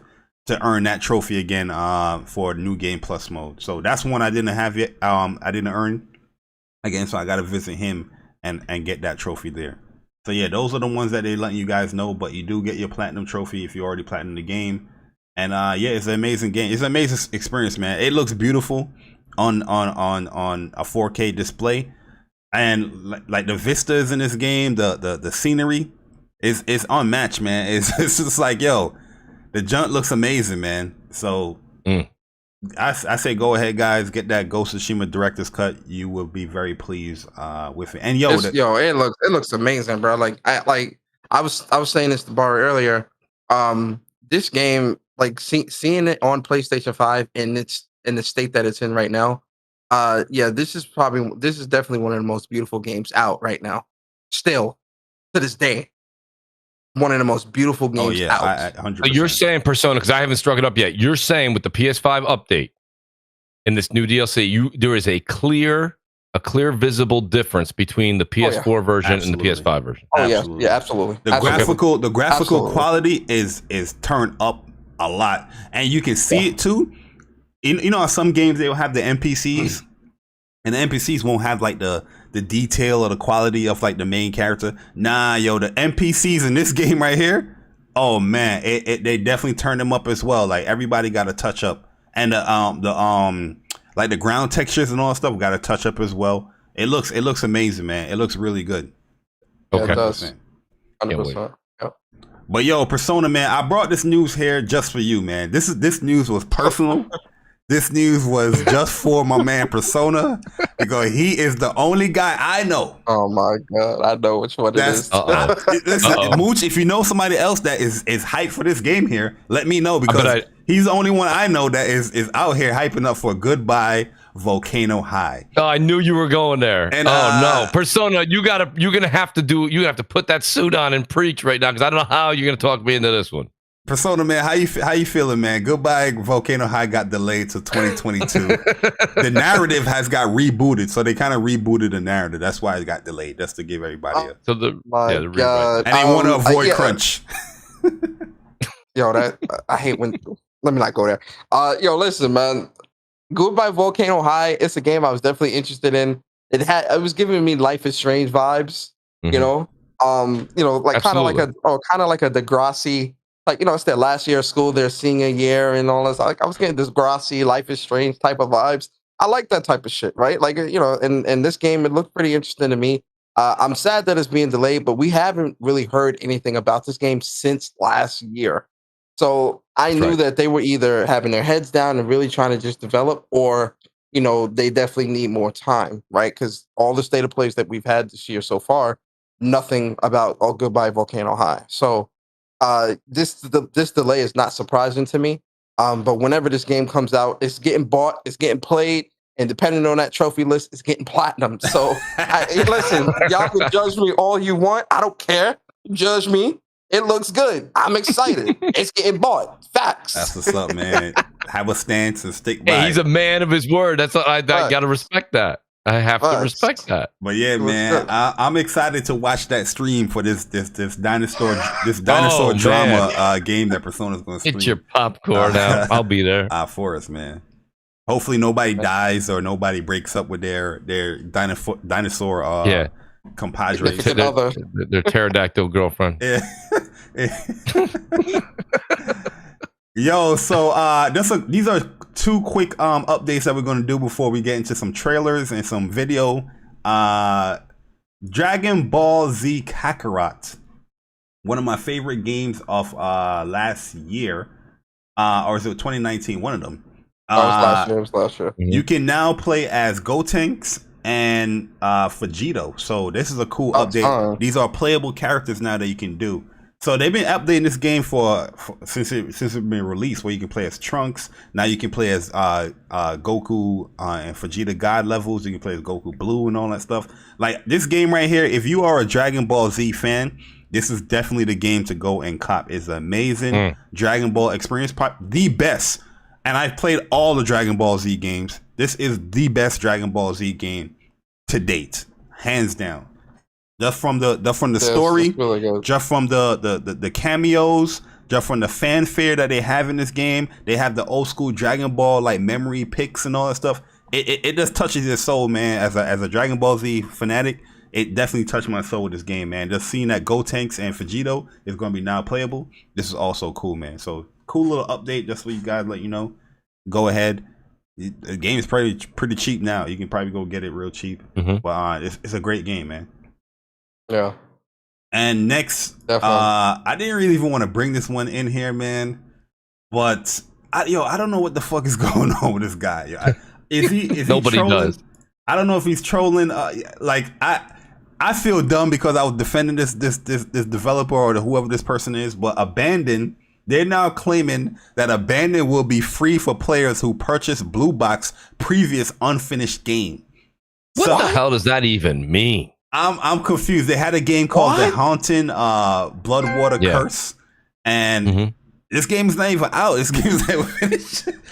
I guess it's gonna be coming out. So they're saying that Blue Box is planning to offer their previous game, The Haunting, for free alongside Abandoned gameplay reveal trailer. So if you play that game, I guess you can get Abandoned for free. It's the weirdest. I don't know, man. Listen. If this is a PlayStation exclusive, okay, shout out to King Thresh, because I can't do nearly the justice that man did on a few of his videos where he was trying to show people that there's something behind us. He's not saying necessarily that it's the game Abandoned. It's something else. You've got a situation here, and I think you guys have even said this, where this is a Sony exclusive, PlayStation exclusive, right? They're saying that they're going to have DualSense support. Now they're saying they're going to give it away for free. Like, these are things that Sony, PlayStation would say, right? There needs to be a backing. You got Yoshida has commented on it. Kojima's commented on it. Jeff Keighley's commented on it. And I've heard people say that, this man is actually a very, very good salesman. And he does his thing, which, by the way, I tip my cap to him and say, hey, man, keep doing your work. Do your hustle. That's great. But what I'm saying to you is I think that he is good at what he does in that retrospect, but there's got to be something behind the scenes. And I'm not going to put on the tinfoil hat because I didn't do the detective work. Okay, I didn't. I'm just saying that when I'm seeing all this transpire, there's got to be something behind the curtain. This ain't going to be where you just open the curtain and it's going to be Abandoned. You know what I mean? It's not. It's going to be something else. Is it going to be what we want it to be? I don't know. But is it more than what we're seeing? I'd say absolutely. I really do. And I don't know if you guys think I'm full of it. I'm all ears.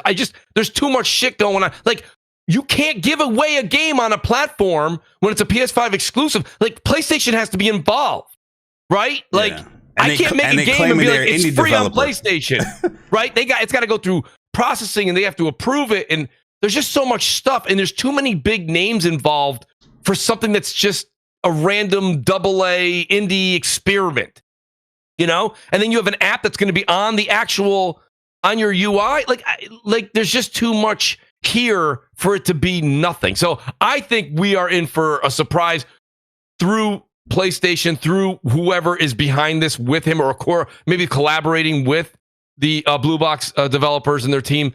But tell me if you guys, am I wrong? Do you feel like something is there? I feel like something is behind the curtain besides the game Abandoned and a half-assed, pardon my French, app we got a week ago. I'll tell you what's behind the curtain. Bullshit. That's what's behind the curtain. Great. I'm sick of this, man. Like, I'm sick of it, man. I'm sick of seeing this dude. I'm sick of seeing his studio. I'm sick of seeing this game. I'm sick of it. At this point, I'm sick of it. I don't care. I don't care blame if you for that. It free on PS Plus. I'm not downloading it because you make me sick. Like, we don't know what this is, man. I'm sick of the cat and mouse. It has gotten a bit far. Now it's going to be free because your unfinished game, you giving it for free. What the fuck is it, though? Like, who I don't even know if people don't even know if they're going to want it because we don't know what it is. So I need you, like, I'm sick of you. I'm sick of it. Mm-hmm. I'm sick of him. I'm sick of this news. Did you block him? Nah, he close, though. I blocked Robert Serrano. I definitely blocked him. Serrano. Oh, it was you, Jay? I'm sorry. I thought it was Persona. I blocked him and that took studio. a picture of it. Was like, it's on the way. I'm close. I'm close. Listen, like, I'm close. I'm gonna say it. I'm gonna let the great Stephen A. Smith answer your question there, Mooch. I'm here to tell you right now, We don't care. Let me tell you, we don't care, man. That's a fact, though. We don't care, man. Shout out to Listen, Stephen A. That's great. I never really cared for this game, regardless what it was. If it was Silent Hill, definitely don't care. But whatever this game is now, I don't really care, because as somebody that don't even care, that even paid a little bit attention to your app, when, you know what I mean, you hyped up everybody to download this app, telling people don't be late, and then it was the same damn trailer that you showed, not trailer, clip that you showed on Twitter. You lost all my attention there. You lost all the goodwill there with me. I don't even care what this game is. They could be like, yo, this game is the second coming of Jesus Christ. I wouldn't care. I don't care. The only way you can get me to care is like, oh, we fooled you guys. It's actually Metal Gear Solid or something or whatever like that. I'm like, all right, bro, you got me. But whatever it is, whatever is behind the veil, the curtain, whatever it is, I don't really care. He lost me. You know what I mean? But yo, Persona, we got a super chat from my man Andrew Wilkins. I'm gonna scroll up just to make sure that is any more. Yep. So Andrew Wilkins, we got a super chat from my man Andrew Wilkins to $5. He said, "Ain't nothing wrong with playing Volcano game. Xbox fans were clearly lying when they said they liked the Falconer and the Medium. Laughing out loud." Yeah, I didn't get the Falconer or the Medium on PlayStation. That price got to come down a little bit, just for me personally, but yo, yeah, let me get this one more quick little news here. I know you're a big Farm Software fan. Mooch already became a big Farm Software fan, but there's a rumor going around that Farm Software is working on a PS5 exclusive, but it's not Bloodborne 2. Yes. And that rumor has really picked up a lot of traction. This is my question with that is like, how much people work at Firm Software? Like, how many people they got in the studio? Yo, they are pumping out content, boy. Like, listen, no, fuck that. No, I'm sick of these insiders. I'm sick of these PlayStation insiders specifically. I'm sick of it. I am sick of it. You keep telling me that there's going to be an event on the 12th, or there's going to be an event on the 19th. Oh no, it's September. Oh wait, Wipeout. Oh wait, Sly Cooper 5. Oh wait, a new game from. I'm sick of it. I'm sick of it. This is some clout chasing bullshit. It's all lies. It's all lies until PlayStation From Software or whoever announces it. It's all lies. It's all bullshit. I don't care who it is at this point. When it's pertaining to PlayStation, it's lies and bullshit. I don't care if you got lucky once. I don't care if you got lucky twice. This ain't blackjack. This ain't poker. You ain't fucking winning here, motherfucker. No. Persona, you right. You 100% right too. Because looking at the tweet, scrolling down the article, they already got exposed because the person asked, so it's happening, August 19th, right? So the person was like, nah, it's about the Firm Software exclusive.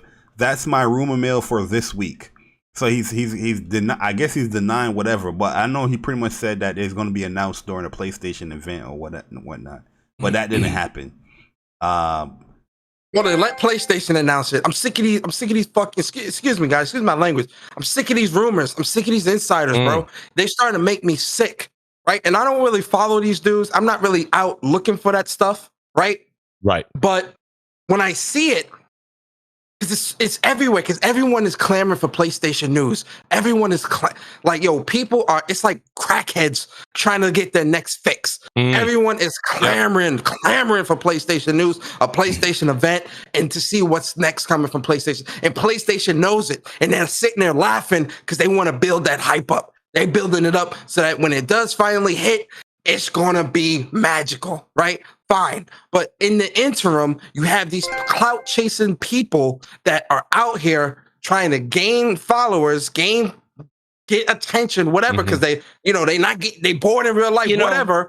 And they just want to put out this information. Oh, well, PlayStation, Jim Ryan went to the bathroom at 2:00 today. I heard. Like, no one gives a fuck, bro. Like, get the fuck out of here, man. Like, stop with it, man. Because it's after this last event.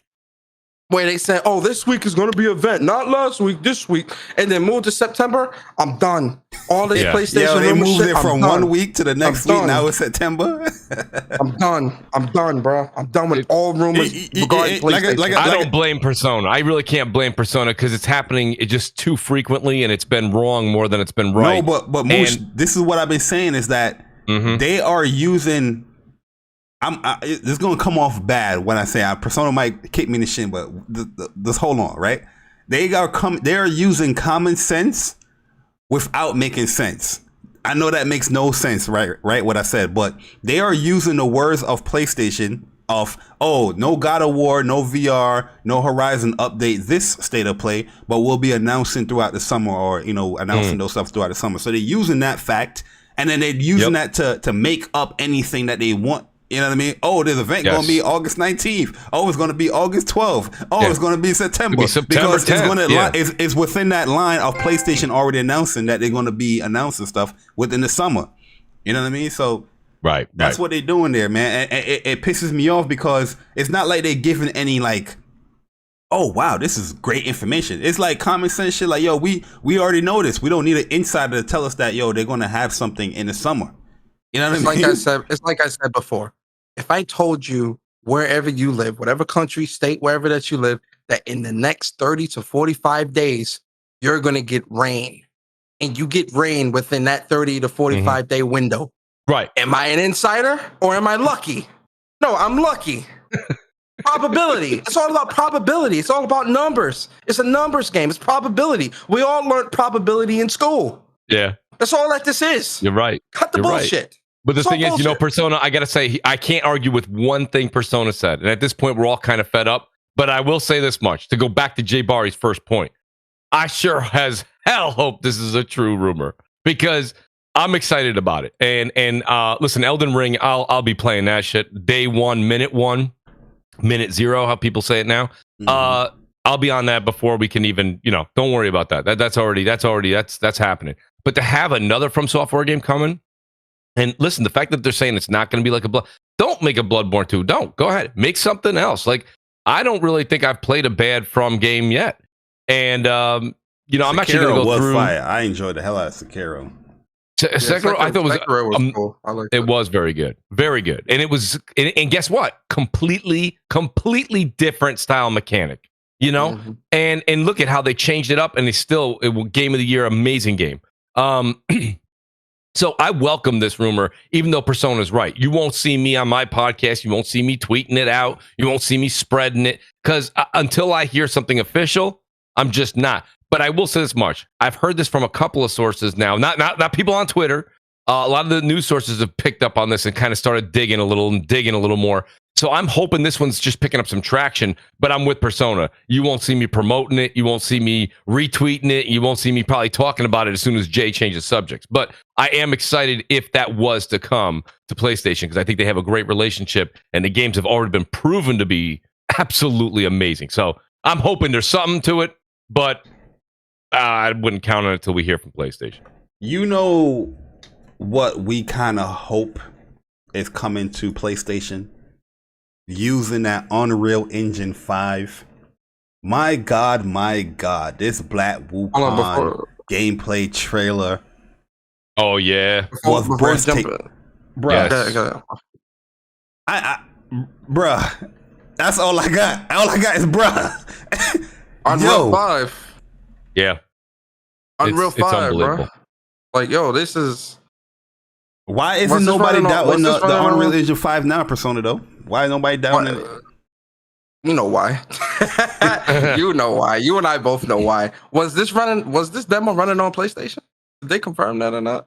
I don't think so, because they was talking about NVIDIA, DLSS and stuff like that. I'm not sure. I mean, it's definitely going to look good on PlayStation, though, because we've seen what UE5 can do on PS5. We've seen that. So, this game already looks really, really good. And it's definitely got my attention. Yes. I'm excited. I'm excited for this, man. And this is being made by like a 20 or 30 person team or something like that, if I'm not mistaken. From what I'm hearing, they're growing, but they're small. They're still small, though. Yeah, still small. They've been growing each year. See what happens when you actually put love into creating games? Yo, talk about love it. and passion. When you put love and passion into creating games and whatnot, this is what you get. This is what a passion project is. This is what passion is. You see it on the screen. This is what happens. Let me not go there, man. Yo, you remember the last time? You remember the last time we showed the demo? Like, it looked good, right? But yo, this is a substantial upgrade that I'm seeing with this game now. Like, it just looks so much better. The way how it's interacting with the world, the footprints, that boss fight. We're gonna show that. We're gonna have the thing running wild. So you're saying, Persona, you're saying this is a passion project, not a bleeding edge. Oh shit! Just kidding. Persona, want to clarify? Absolutely not. Absolutely not. No, I'm with you, man. Like, let's look at this game. Can't go so much farther because I don't want to get grounded. No. Wow, man. Wow. And outstanding. I thought I was being dirty today. Pause. I'm messy. I'm in the mud today. Go ahead. This game looks amazing. This looks good. I'm gonna go ahead and take kind of a page out of Persona's book here.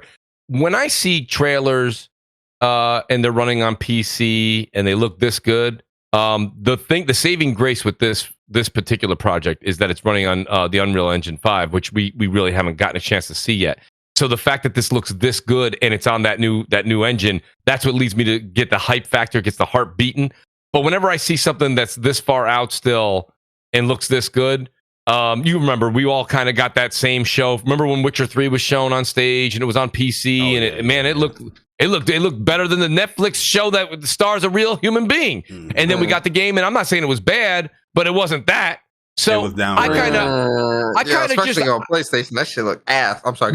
Right. So my point being is, on a game like this, what I'm enjoying from this, I'm going to take a step back. I'm going to let you guys talk about what you're seeing graphically and what you're seeing this engine do that other, the Unreal Engine 4 couldn't do. I'll take a step back on that. I will tell you this much. The reason I'm excited for this game is primarily the mechanics, the gameplay. Like, this is the kind of game I want to play. You know what I mean? So if it's beautiful and smooth, that's just extra. Here. Yes. I get a bit of a Souls vibe here too with this, actually. Absolutely.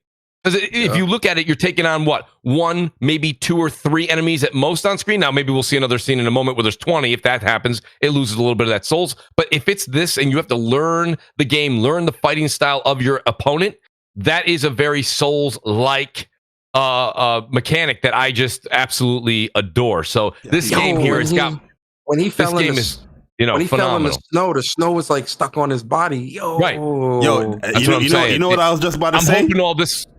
You know what I was just about to say? I said this game right here has that PlayStation fragrance to it. That's how he interacts with the snow. You see the animations are being flushed out, like this true proper animation as he's rolling, he's reacting. You know what I mean? Like, it does have that PlayStation. Like, PlayStation gamers is not really, foreign to what we're seeing here. You know what I mean? When it comes to these boss battles and that's how you're interacting with the world and all that stuff. This just looks clean. This looks like a better version of what we're, not a better version, but it's just a cleaner version of what we're seeing here with this new engine that is being shown off. But I do feel like this will come to PlayStation for sure, especially PS5. I think AMD has their own like DLSS type version or variation and stuff like that. Right? Look at this boss fight. This one's crazy. This man. I ain't gonna lie. If this don't come to PlayStation, I might have to get this on PC and play this. I do want to play this. You're gonna get that PC, upgrade that. This is definitely coming to PlayStation. I might have to. Yeah, it's definitely got that PlayStation fragrance. I actually hope I want PlayStation to kind of hit them up and be like, hey, look, you need some help getting this out the door? Like, we throw Nixus at you real quick. Throw XDev at you real quick and, put this on PS5 for us, Let's get a deal going. PlayStation, let's get a deal going, man. Did they say anything about, do we know anything about this? Do we have a tentative release date? Do we have a... From my understanding, this is not coming out for at least another 2, maybe 3 years, to be honest with you. Okay. But my understanding is this was going to be coming to consoles. The last time when we first saw gameplay of this, yes, they said that their target was PC and consoles. Chris Righteous in the chat says they confirm next-gen consoles, Jay. Ooh, okay, cool. I'm with that. There it is. I actually hope it's let me not say that. Yo, one thing that's shocking though with this is that they have shown so much so far with this game for it to be so far out, it's like they're really being careful on how they release this game because they've shown so much gameplay. This is not the first time we're seeing these boss fights and how the game is rolling. This is the first time we're seeing it on Unreal Engine 5. But yo, look at the scales of the dragon. Yo, this jump looks crazy, bro. And he's using the pole to avoid the lightning. Crazy. Yo, come on, man. I'm gonna stop it right here. I'm gonna stop it right here, Yo, that was so dope, bro. Son Goku out here. I like that. I like that after image, man. That after image is nice. I'm liking this. I'm liking this a lot. This is what Dragon Ball Z actually, or Dragon Ball took, inspiration from with this character. The story. Goku. Yeah. It's a day one. I mean, it's got that PlayStation fragrance, but this also beds this. Let me ask you guys a question before we move on, Barry, real quick. Seeing something like this and seeing the scale of it, right? Does this make you look at other does this make you look at like other games that are coming out that try to follow that same type of Souls like trope, like Souls games themselves or other, and be like, well, you guys need to step up. Like, does this make you guys think that at all? Absolutely. I know what you mean. Because there's something I was thinking very similar to this. Look at him scale up on that. That's sick, man. That's Yo, I'm telling you, bro. Every time you get amazed with it, then they do something else that trumps the last thing you were amazed. Yeah, I think, you know what, but that's what you were saying earlier, though, when you said putting that love into the game, making a game like this, right? When you see somebody do that, right? Let's even look at like podcasting, right? You go back long ago, it was just a regular blank screen and we just have our three faces popping up, right? Now people have effects and they have video and this and that. And what it does, it encourages good, healthy competition. It makes you want to make a better product for the customer. That's the same thing that happens in game development. You make a killer game from 2 years ago. Let's say the three of us made a killer game 3 years ago with our development team. Okay. All of a sudden a game like this comes out that's in our genre. We now meet up again, the three of us, and we go, this is what we need to do and add something to it. We need to do what they're doing and add something to it, because I'll be damned if the three of us are going to be called like a clone of this. No, we are going to be this and then some. That's what sparks it. So, God, when you look at this, it just gets better and better. I mean, look how much they're showing though. Like, how is this 2 years, 3 years? That's what I'm saying. How can this game be showing so much and we're 2 years away? This thing looks like it's a couple weeks out. Yeah, it looks like it could be launched this year. That's why I'm holding back a little. If this game is like on like PS4 and PS5, like cross-gen, I'm gonna be very disappointed because I just feel like, this is something you really want to only have as like a next-gen Persona. experience. This is coming out in 2 years. This has got to be next-gen. It's next-gen experience only. Yeah, I agree. You know what I mean? It has to be, because I don't want the devs to be bogged down by anything when creating something like this or putting this on consoles. Like, I don't want nothing to bog them down. So yeah, I hope Persona that is a PlayStation 5 console exclusive. Hey, keeping it a I was gonna say that take earlier. Advantage of the PS5 DualSense controller and all that, man. Hey, I was gonna say that earlier, but I stopped myself. I'll say it. Since you opened that door, that's gonna sound real messed up, guys, but I do hope this is a PS5 console exclusive, because it's gonna take advantage. Just look at Forsaken. Just look at some of the other. It's going to take advantage, and that PlayStation 5 is going to put in work. But let me get to super chats real quick before you move on, Barry. Yo, Andrew Wilkins, I appreciate you, man. $5 super chat. He says, "Ain't nothing wrong with playing the Volcano game. Xbox fans were clearly lying when they said they liked the Falconeer and the Medium. LOL." Yo, you funny, Andrew. And then Dr. Gargler MD. Thanks for the $2. And then Dr. Gargler. Yo, what? Dr. Gargler and again $2 super chat. He says, "Why is this guy so mad?" I'm like, no, I'm not mad. It's just I'm sick of it. I'm sick of the whole insider stuff. That stuff is just trash, man. Are you trying to come at you trying to come at Persona Dr. Gargler? Gargler, that's a crazy name. And then Eric83, appreciate you for the $1.99 super chat. He says, "Sup peeps, good show. Go LA Dodgers." Okay. Sorry, sir. This is Mets and Yankees. Yeah, yes, sir. New York state of mind. Absolutely not. Yeah, Absolutely we're in a New York not. state of mind. Actually, the Dodgers were in Brooklyn at one point. So you know what? I'm gonna let you slide there. Yeah. Okay. I'm gonna let you slide. Persona bring us some history. Okay, some history. I'm gonna let you slide. Brooklyn I'm gonna let you Dodgers, New slide. York Brooklyn Giants. Dodgers. I'm gonna let you slide with that. Go Dodgers. I'm gonna say go Dodgers as well. Shout out to you, Eric. All right, bye, guys. Yo, so next up, we're going to show a couple of trailers here. So, some fighting game characters have came out in the past week, and the updates has been crazy. Like I said, this week has been a very, very, like a great week for a gamer, but it's very tough to keep up as a gamer as well because there's so many updates. So the first trailer we're going to be showing, fighting game trailer, is my homegirl, Biking, from Guilty Gear, is crossing over to Sam's show. And I'm gonna let you guys know she is super good in this game. Sam Show is not like a combo heavy type game, but there's certain things that Biking can do, like air combos, in this game, and she's good, man. She's super, super good. I'm liking her a lot. I'm actually shocked they actually incorporated so much of her Guilty Gear aspect into Sam Show.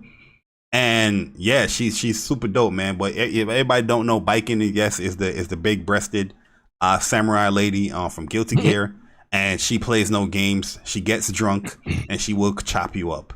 But here's a little gameplay of her, and she's good. She's super good, man. She's super good in the game. If you guys haven't played Sam Show, or if you like that more slower, methodical, slower gameplay for a fighting game, Sam Show is definitely down your alley, and she's a great DLC addition. Hibiki as well was great. Hibiki, I had a lot of fun playing with her, but Biking is super fun in this game, yo. And like I said, is it a free edition, Jay? Oh no, it's not free. You can either pay for it individually or through the season pass. Okay.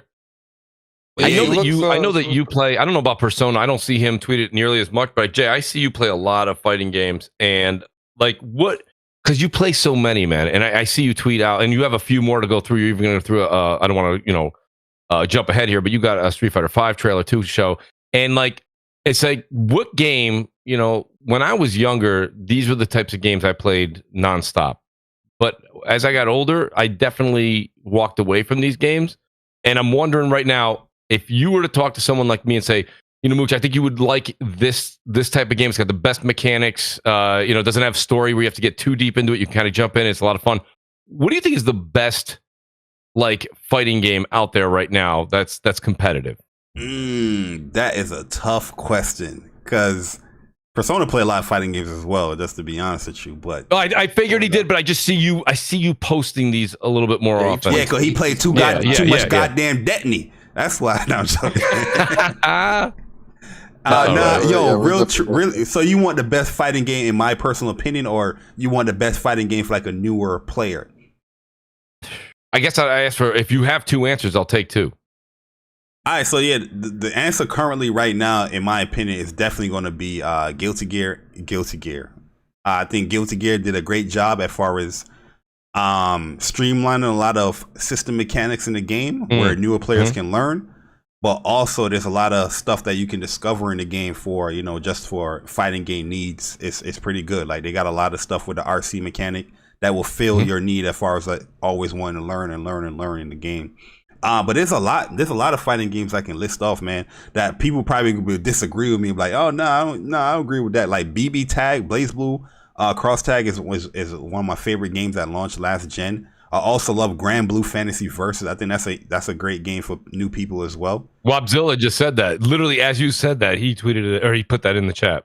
Yeah, Grand Blue Fantasy Versus is a great game where I think newer players can get into it. It has like auto combos, but the auto combos, yeah, you can do some flashy stuff with it, but it's not like the most optimal thing to do. Damn, there's a lot of fighting. I think Sam showed this. Sound like Guilty Gear, but Guilty Gear, a lot of people in the chat are agreeing with you with that game as well. Yeah, Guilty Gear Strive is a great game. Very fun game. Like I said, it's easy to get into, but it's also hard to master, depending on like what character you use. But there's a lot of characters that you can just learn the game really, really quickly. But this is like my real first like Sam show that I play. And this game is great too, man. This game is a great game as well. Yeah, Dragon Ball FighterZ is also a great game. I just don't play Dragon Ball FighterZ like that.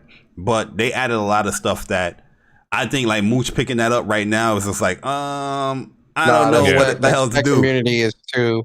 Yeah, no, you don't want to like when it comes to getting into fighting games, something like that. That community is too cemented. It's gonna be very hard to get into something like that because even going into matches, you're gonna be going up against like Omega level Super Saiyan motherfuckers. Yeah, people that have been playing the game for 3 years. Yeah, right. The thing about fighting games is that I think people understand. There's a time frame for getting into them, right? In my opinion, Bari might not agree here, but the first 3 to 6 months of a fighting game, that's really where you're going to have 6 months might be pushing it, but 3 months is where you're going to have like everyone, casuals, hardcore, semi-casual, whoever, everyone playing together. After like that 3-4 month period, the casuals are going to start kind of dwindling away because they don't stick with games too long when it comes to stuff like that. And so then you start getting people that are gonna want to get good but can't get as good as somebody else or whatever, and they give up. So like by the time you get to that 6 month period with a lot of fighting games, it's really cemented with just like the hardcore and like people that are really playing them. But then when new characters come in, you'll get like casuals that come back and try them out and all that stuff. Fighting games are weird when it comes to like the time periods, like, but you have to get like if you're gonna get in, you gotta get in. Because if you don't get in on at day a specific time, it doesn't even have to be day one. It could be even like month one. But you got to get in at a certain time because it's going to get to a point where it's just going to be nothing but just like slaughter.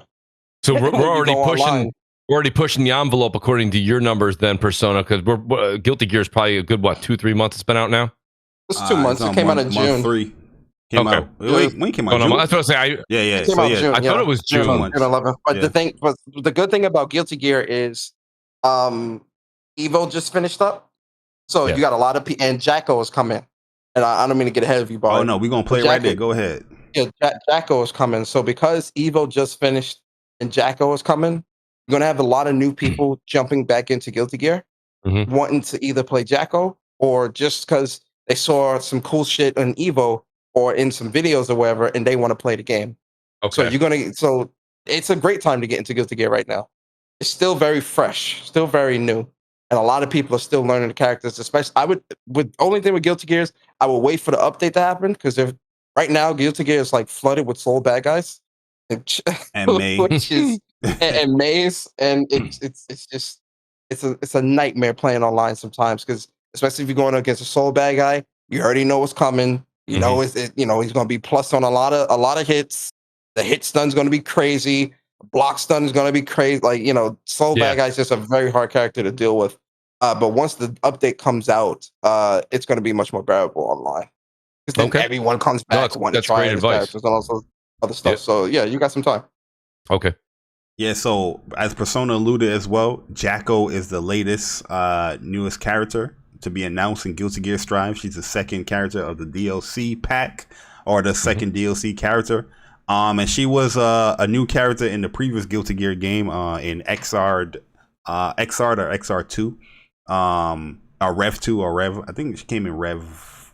I think she came in Rev 2. Yeah, she came in Rev 2. But this character right here, my goodness, she's a waifu. People like her. She looks good and all that stuff. But this character right here, man, she is a lot to her. I think they streamlined her a little bit now when it comes to her minions. She don't have the house where. In the previous game, she will put down like a house and the minion will build up and a whole bunch of them will start attacking you. But here, I think now they're using her more like a pressure tool here, like more so on knockdown or just, zoning. But they're still here. The 1, the 2, the 3, they're still there. They all do different like stuff when they're out there. But this character is super dope, man. I know a lot of people like Jacko, and she's just one of those characters that a lot of people's going to gravitate to.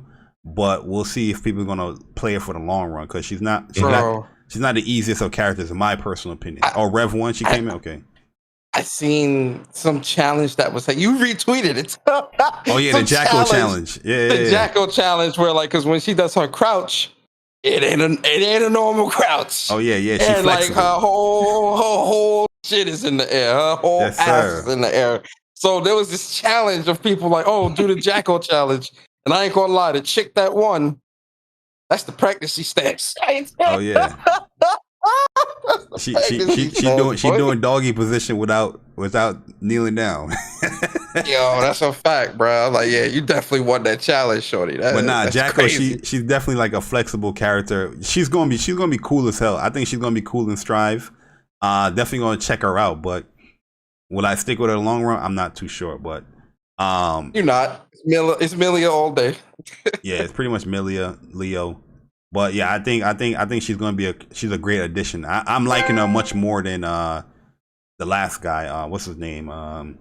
Goldstein Dickinson. Gold Lewis Dickinson. Gold Lewis, yeah. That is the most like I don't know where they came with that name, bro. But that's just like. Let me see if she actually do the stance here. No, she don't. Oh, she kind of did it there. Hold up, let me slow it down. Let me slow it down. Mooch can understand, or the people can understand what we're talking about. I think she did it a little bit here. Let's see. That's crazy. Oh, well, she got that sweep. She flexible. She can do some yoga. Oh yeah, that's her. I know that's a special. I think it's right here after this. Just gonna see, just in case, and we're gonna go to the next character because this character right here is OD. Thanks. Let's see if it shows. Was I too late on it? You might have been. Well, no, I'm behind on the stream, so I can't even tell. I think I might have been too late on it. Hold up. I don't think she did it in this trailer. She did like a little crouch thing here, right there.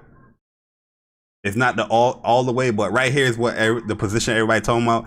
She has her hands all the way down, but her back is just like this. This is the position everybody talking about here. That everybody's doing this challenge. Man. But yeah, that's Jacko. She's coming on the 27th. For those people that have like that pre-ordered the game and you get to play it 3 days early, and for everybody else, she comes on the 30th. So yeah, she's definitely gonna have an influx of people coming to Guilty Gear Strive. But the next character that we're gonna show with trailer wise, this character is OD, and this character got me playing Street Fighter again, man. Like I haven't played Street Fighter in a minute, but I'm out here learning Street Fighter again because this character is OD, and she's in one of my favorite fighting game franchises, the Rival School series. So Akira is finally back. Well, she's finally back, but she's back in Street Fighter 5, and she is looking amazing, man. This character is OD, combo wise, OD.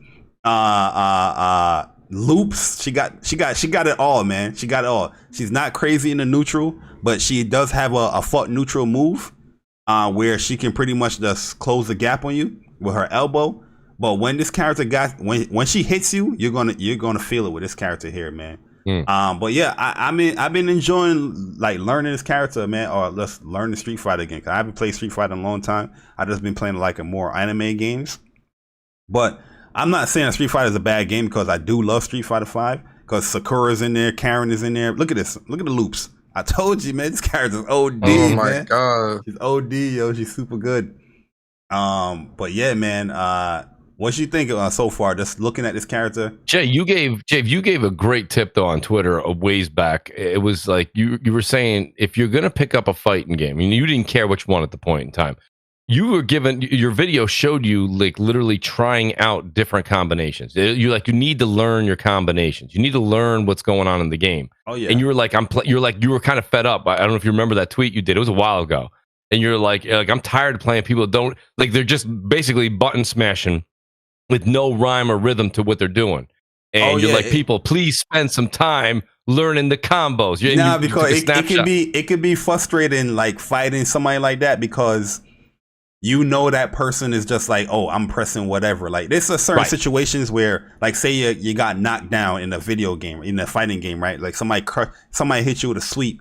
That person, they will wake up with like the heaviest of buttons. In like fighting games, we all know the structure. Like a light button is like your fastest. You have your medium, then you have your heavy. This person's like, yo, I'm just gonna press whatever, and like that stuff throws you off because you learn the game, and you in your mind it's like nobody's gonna ever wake up with like a heavy button on wake up. You know, they might jab or something, so you're labbing out certain situations, but you get caught off guard because this person just don't give a fuck. They don't care. They don't care about frame data. I'm not saying you have to even learn frame data. In that tweet, I was just pretty much saying at least try to learn the game, like the mechanics and stuff like that. Even if you're it's okay to be random in a fighting game, to be honest with you, because it throws your opponent off.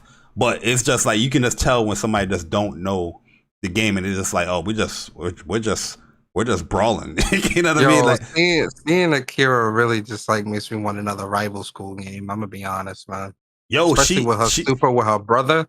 Yeah, that's what I'm saying, bro. Want another rival school, she man. brought rival really schools rival school. to Street Fighter 5, bro. With her V skill 2. Yeah, she brought it because the area rave is in there, and it's super good, man. Like, yo, it's super good, and there's a lot of setups you can do with the V trigger with it. They're gonna show it here in the trailer. She had her in hit stun when she popped it, man. She was crazy. Yeah, let's see right here. Boom. I'm with it. Loop. I'm with it. Ooh. Loop. Boom. Boom. It feels, man, satisfying to hit too, man. That's why I'm liking it a lot. The online Street Fighter is still kind of the same though. It's definitely have gotten way better, but I just told myself I'm not going to play any more rank in Street Fighter. I just played a regular casual matches. But it's been cool so far. So I've been enjoying this character. Oro is also new as well because he came the same day as Akira, but I think we showed Oro trailer the last we did. Episode. But all right, man. Moving along here. Let me see. I think we're pretty much done there, man. So let's get into the topic portion of the show. You know what that means, guys? More free trophies. We giving them out like Naughty Dog and Insomniac. You know what I mean? Hold them trophies right there. Everybody get your imaginary trophies. Those are gold, by the way, because you made it to the topic portion of the show. But yo, the first topic I have here, my man Persona hit me with a link real quick this week. He was like, yo, Bari, did you see this comment? Did you see what's going on? Do you see what's being said? And I was like, yo, at first I thought it was like this was like a really new statement. But we can work with the comment here from Mark Cerny. So Mark Cerny in 2011, this is before the PlayStation 4 came out. He said, I believe the traditional single player game experience will be gone in 3 years. So the time a year in with the PlayStation 4, he's saying that a traditional single player experience will be gone. We know that that's not true. We know it hasn't happened. But do you think single player games will ever go away, like in the future? A lot of people is going to pushing this free to play service based style type games that's to monetize their consumer base and whatnot. But do you think the single player experience is going to dwindle in the next 3 years or 5 years or 10 years? You asking me or Persona? Both. Anybody can go. No, go ahead, Persona. Topics. All right. So I want to start off by saying this, right? Because I seen a lot of people when game industry that Biz put this out. I seen a lot of people trying to utilize this to say, oh, what about this? He said this, and this is what he thought. So single player games aren't that important. One of the things I think people need to understand about those early 2000s years, like 2007, 8, 9, 10, 11, 12, and all that.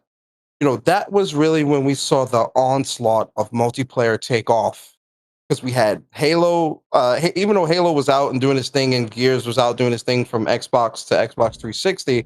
When 360 came out, that's when the onslaught of, the map packs with COD, Battlefield, Gears, Halo, the onslaught of multiplayer games. We had Resistance, we had Uncharted 2, we had not yet with Last of Us, that was 2013, but we had Uncharted 2, Uncharted 3, we had Resistance, we had Killzone, we had PlayStation All-Stars, Battle Royale. It was all these multiplayer games and experiences that was, it exploded, multiplayer games exploded at that time.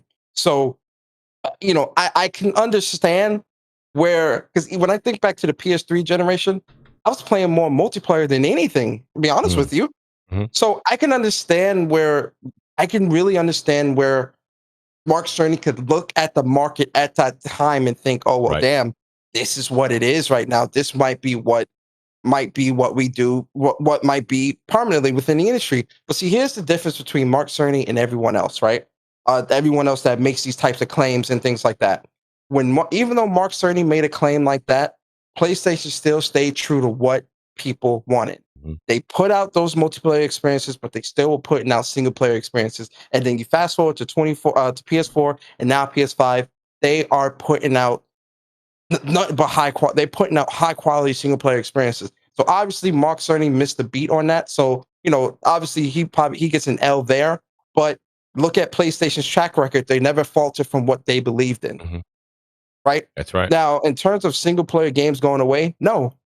I don't think they ever will go away, because I think even if the big publishers aren't making them, we'll still have indies and AA and things like that trying to pitch those types of games and get those games made. So I don't think single player games will ever go away, because as great as multiplayer is, only some multiplayer is good, and not to be rude, but a lot of y'all suck at multiplayer games. You put this shit down anyway. So, I'm gonna be honest. Like, a lot of y'all not gonna be playing that shit long anyway. So a lot of y'all that be preaching this, multiplayer or nothing bullshit. A lot of y'all suck. And if you don't suck, prove me wrong by posting gameplay. You can check my channel. You can check my Twitter. I got gameplay of all the multiplayer I do. I got no problems, right? But when it comes to single player games, I love single player games. I don't think single player games will ever go away, and I don't want that to go away. And again, PlayStation, Nintendo, like, these companies are still going to be putting out those experiences, because look at the sales that they're getting from that. I don't see it going away. I got to back up Persona on that, because listen, you got to look at everything, go as far back as your memory will let you take it, right? So video killed the radio star. Did it really? Here we are podcasting. So my point being is that just because you have a new form of entertainment in the space, it doesn't negate the prior form of entertainment. There's always going to be a customer that wants to play a single player experience, to get engulfed into the story, fall in love with a certain character, right? Just love that individual and want to go through that experience. It doesn't matter if you're talking about a book. It doesn't matter if you're talking about what it is. Like, are books gone? No, they're not. They're not gone. Everyone's like, well, they're digital. They're still around. I'd much rather read the book than carry that note bullshit motherfuckers. Right? No, facts. Facts. And a lot of people will agree with you there. So I don't think you'll ever see a loss of single player game experience at all. And now, like you said, if you want to go ahead and say Cerny gets the L there, the reason I almost wouldn't even give him the L there was when the man made the comment, I'm sure he had a plethora of statistics in front of him that showed him something that made him say that. He didn't just wake up one day and was like, all right, that's a wrap. We're done. Close it up. We're going this way. I think he deserved the L because he put the word I believe instead of I think. I feel like that's a more like you're committing to that statement when you put like I believe. But like you said though, but like Persona said, that's actually a good point you're making on his verbiage. But what Persona just said was, even though he said I believe, he never detracted from their success and what they do. True. So, when you see Phil make a comment on something with the future, I guess you could say give credit where credit's due. He says we're going this way. Well, he certainly does take them that way. But Phil also came out recently, and I'm not quoting him, but he said something along the lines of, we're not going to do what Sony does. We're not going to do these big blockbuster type of we're doing a single player games. We're doing something else. We're doing our own thing. So I'll give Phil credit where he is doing his own thing in a certain retrospect. I don't necessarily like a lot of the things that they're doing, but I do think that he should get credit for, he says I'm going this way, and that's the direction they're going. What I would say too, another reason that single player games are never going to really go away is, take me as an example, and Persona said he was an example of it. When I was younger, I played multiplayer, period. That was pretty much it. I played a lot of multiplayer, especially in that 360 era, right? That's what I was doing. But now I'm getting older, and yeah, there's no doubt. You guys know, I will jam out with anybody who wants to play Warzone any time of day. If I got time to game, I will play that game with you. I'll play multiplayer. I'm going to be playing multiplayer with Bari and Persona this upcoming fall. We're going to be getting Vanguard. We're going to be doing that whole thing. But my point is that absolutely. But there is a time and a place where now you take Monday night, Tuesday night, when I actually get a chance to chill, relax, actually just unwind for a bit, and it's 10 o'clock. I'm not going to ramp up and play multiplayer and get a hold of my buddies and be like playing until 2 a.m. I got to work in the morning. Yep. So I have gotten to love listening to your guys' show, other panel members from other shows that get in depth on single player games and get me immersed and get me excited to pick up a game, get into a story, play a couple hours on a Tuesday night, right? Play a couple hours on a Thursday night because I got to work the next morning, or maybe even Saturdays, congested. You got a lot going on, family, kids, sports, this and that, right? Got all that happening? Great. But guess what? I can still go play 2 hours of Ghost of Tsushima DLC this afternoon. I can do that in between the other shit I got to do this evening. So I can do that. But can I rope in and get like 3 friends and then play a map? And we have what do people say in Warzone when you have a shitty first round? Oh, that's just a warm-up round. Yeah, that was a 30-minute warm-up, dude. Right? And then you got some other dude in your crew after you have a shitty second round. Oh, that's a warm-up. How many warm-ups you want?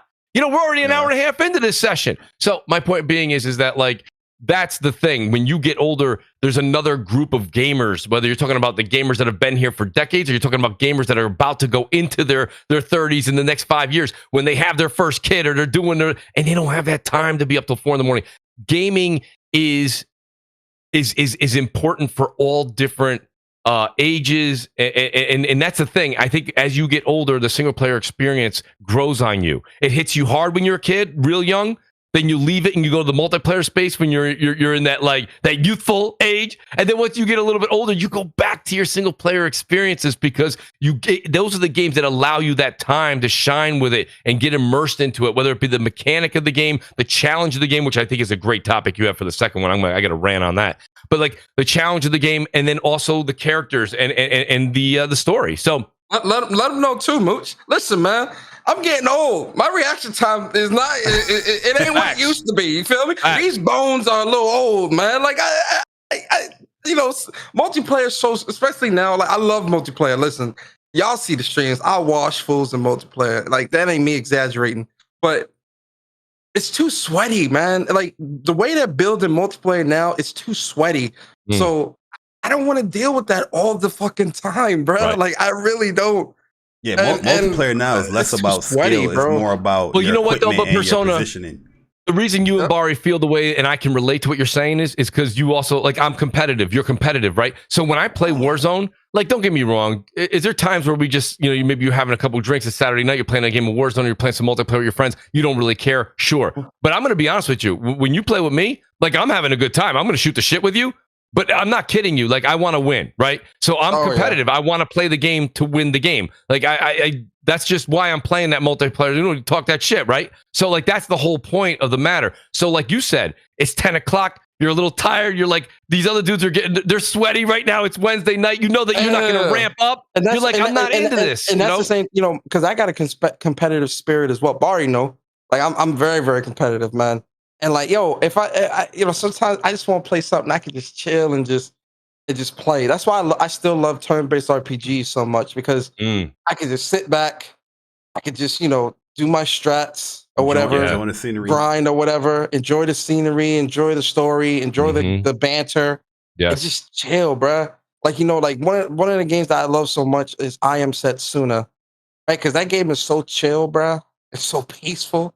It's turn-based. But it's still like it's still very like you gotta be on your toes. But it's not like being in like a COD match and the score is tied and it's 30 seconds left on the clock and he's like, oh, get to it, guys, we gotta get the win. And I'm like, yo, man, it's 9:30 at night, bro. I'm trying to chill. That's a fact, yo. And there's times where you boot up COD and then it's like, 2 games later, it's like, I'm turning this junk off, man. Like, you know what I mean? Let me pull on some Ghost of Tsushima, man. I ain't trying to be stressful. But this is a cool topic here to talk about because this leads up to the next one when it comes to accessibility in video games, right? And before I even get to this next topic, we have to sit down and watch this video, okay? So this is what we're going to do. I'm going to play this video. I'm going to turn the volume up. I already know what video you're talking about, so I don't need to. I'm gonna look at it, but I know what video he's talking. You probably seen it too, Mooch. I probably seen it, but I don't know what he's alluding to though. I'm interested. Yeah, it's this chick. It's this chick. I'll be honest. I know. This is kind of pissing me off about video games. In the car. But I'm gonna let the video rock, and then we're gonna talk about it, man. So here we go. Here's the video, guys. It's not that long. It's only a minute long. Here we go. All video games need easy modes. I'm gonna explain. But first, if you're one of those you're not a real gamer if you play games on easy mode people, you can scoot right along there, Buster. Because listen, I love video games. I'm also very bad at video games. But I am a big kid with a big kid job and responsibilities like car payments, and I don't have time to be good at video games. Side note, we are not hating on people that make video games a priority. If being good at video games is one of your priorities, what an excellent way to spend your downtime. I am flabbergasted by your skills. It's just not one of my priorities. I have many skills in this life, but beating Hollow Knight mini bosses is not one of them. I don't want a challenge. Life is hard enough. I want a cool interactive story. And what happens is I get frustrated on a fight I can't beat, and I end up giving up, and I lose out on so much cool story. Video game creators, this is my plea to you. / on with the story. Easy modes, please. Thank you. So let's dissect the matter. Let's get your thoughts. The cap, the cap, cut the cap, Yeah. cut the cap, cut the cap. Cut the For cap, gamers. for real. This is why I'm so conflicted with this story. We're not conflicted. I'm angry with this video. Is because she claims that she loves video games, but don't want to get good at them. I feel like if you love a certain medium, or if you love anything in life, you will want to excel at it. You know what I mean? Like if you like to cut hair, you're gonna be like, I love to cut hair. Can I cut your hair? I'm bad at it, but let me cut your hair, Persona. I'm bad though. You know what I mean? Like I get that you want to play video games and you want to enjoy story and such like that, but there's a medium that you can do as well. Like you can watch a movie and enjoy that story without playing the game. Because you heard what she said at the end. / story, move on. That's not interactive. You know what I mean? Like there's plenty of video games that even go into that have that genre where you're not really playing that much. But she brought up Hollow Knight. Why the hell are you going to be playing Hollow Knight if you don't want to play an easy game? There's not that much story in Hollow Knight. That's more for a gameplay perspective. That's right. I was gonna say Hollow Knight doesn't have a whole lot of story. Yeah, but like her whole video is like contradicting. You know what I mean? It pisses me off because I see so much people jumping on this. Like, yo, yeah, I agree. Video games need to be easy and accessible. Who cares if you want to play the game on hard? You have a mode for that. No, it's not just about the mode and changing the mode and whatnot. Yo, it kind of diminishes the challenges in video games. Like it also diminishes the freedom of creativity when it comes to developers. Well, that's what it is, Jay. You really there's 3 avenues to look at here. It's not as easy as just she's right or she's wrong. The way I look at it, the first part I want to attack is the part you say where, okay, well, she's right where you say, okay, if a game comes out and the game has an easy, normal, hard, that's fine. The developer intended the game to be that way. They made the game that way. Where I have an issue with this topic is when, and I know we're going to go back to the From Software folks, like people keep writing them all the time saying, for your next game, make sure you have an easy mode. They make their games a certain way, okay, where they want that challenge. I want that challenge. And Persona gave me props, which it means a lot because, he always posts this stuff. Like for me, and shout out to BG as well. Like we talked about that. I went back and forth with him on Twitter a couple of times about Returnal. Like Returnal has had a level of difficulty to it. You can decipher the level of difficulty was different per gamer. Each person found kind of something a little bit more different about the game or difficult. But to get the platinum and finish that game, there's an accomplishment to that, right? So when I started gaming back in the day, that's the challenge that I've always felt. You go back to the games like Contra, right? You go back to Castlevania. Everyone always talks about Castlevania, but they're talking about the Castlevania games on the 360. I implore you guys to go ahead and go get yourself a Nintendo Mini, right? Or whatever they sell like now, and you go get that. Go play the old school Castlevanias. Go play those where you get 3 lives. And I'm going to say this to you. Good luck. I beat those games when I was a kid. I played them till my thumbs bled. You know what I mean? Like, that's just the way it was.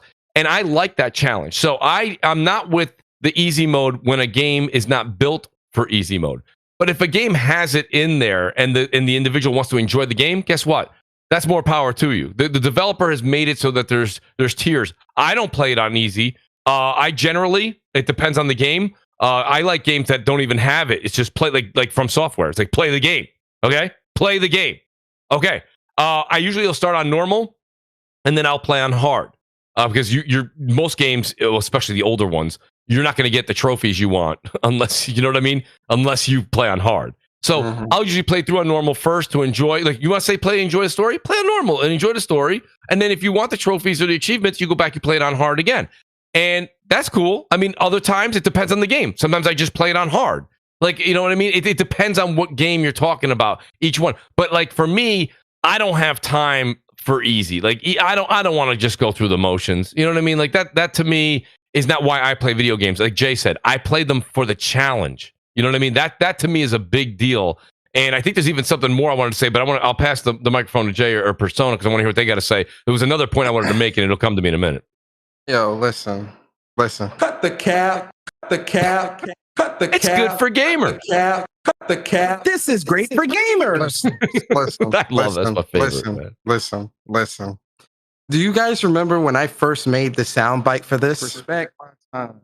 I got a wife and kids. That whole respect my time shit, you know where that comes from, right? That comes from people like her and like that don't want to put the time in to either get good at a game, get through a game because the game is too long or whatever the case may be. That's where that whole respect my time joke comes from because they use the fact, I've got a wife and kids. I got to do this. I got to do that. Listen. What I'm going to say is going to sound really harsh and sound really messed up, but I want to disclaimer it that this is not the views of the panel. This is Persona's views only. This is not Jay Bari's views. This is not Mooch's views. These are only my views. So if you get mad at anybody, get mad at Persona, and that's it. With that being said, no one gives a fuck what you like. No one gives a fuck. Like, no one cares, right? You are a gamer, right? To sit there and say, oh, well, I love gaming, but I don't want to put the time in to get better at games because I have a life and this and that and that. So do I. So, like, everyone has a life. Like, gamers aren't just sitting in their basement eating hot Cheetos and sitting in front of a computer. Well, PC games are. But anyway, real gamers aren't sitting. I'm kidding. PC guys, I'm kidding. But, people aren't sitting in their basement, in their mom's basement eating Cheetos and just playing video games all day. No. We got bills. I have bills.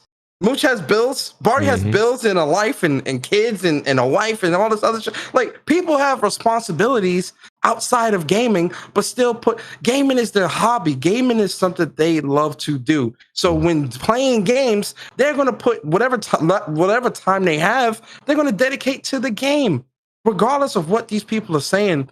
Like, yo, this is the thing that I keep saying about this community, man. Right? And this might come off a little disrespectful, but I've said this before on my channel, my personal channel, right? Is that you've got people.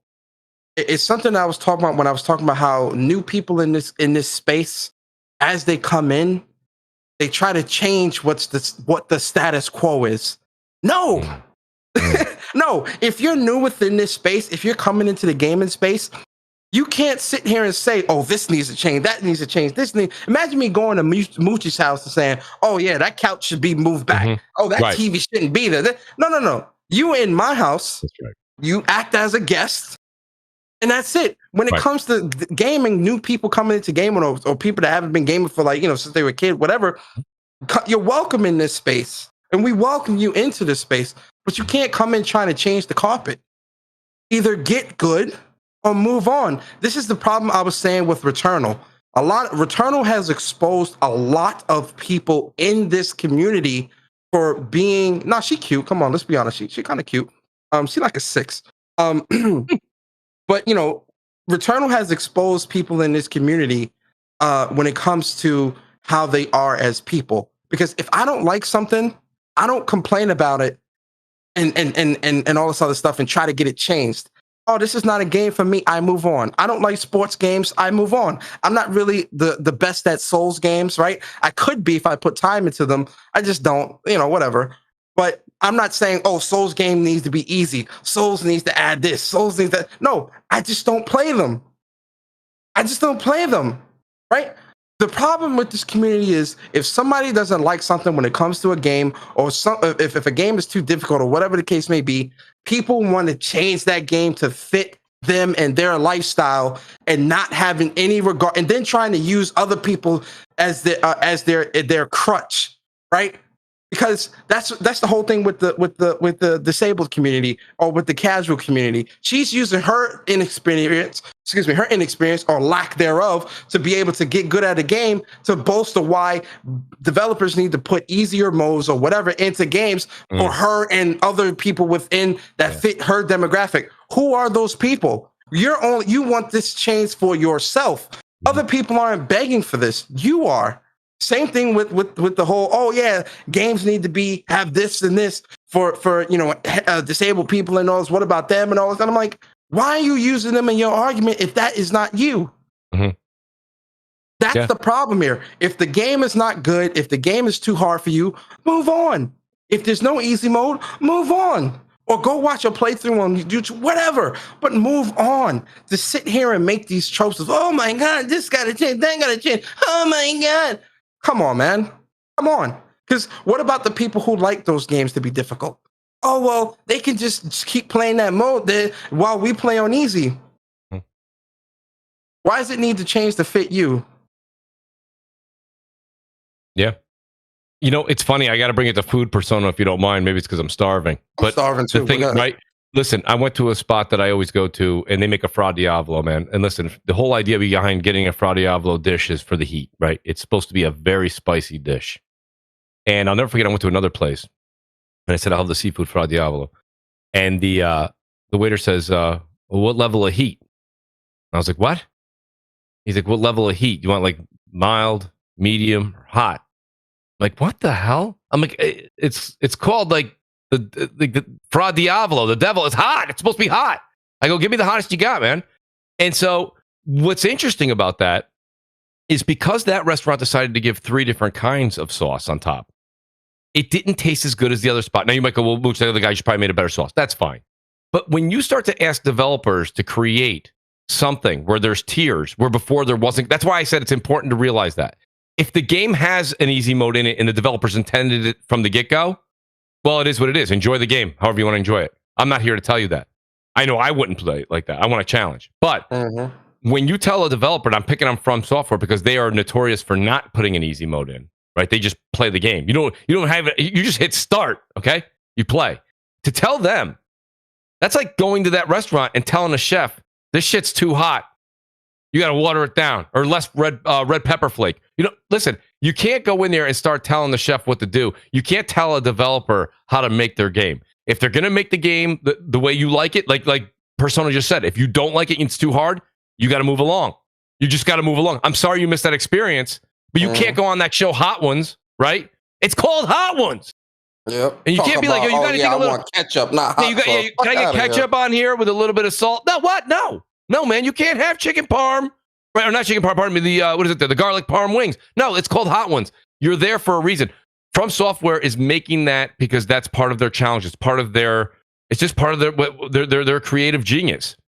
Yeah. If you ask them to change that, you're not going to get the same dish. You're not going to get the same product. You're going to water it down. It's going to be made incorrectly, not the way to their formula. So I wanted to just piggyback with that because that was the idea, and Persona, you nailed it. So I completely agree with that point. And listen, a lot of people hear what's being said and think, oh, you're trying to gatekeep. No.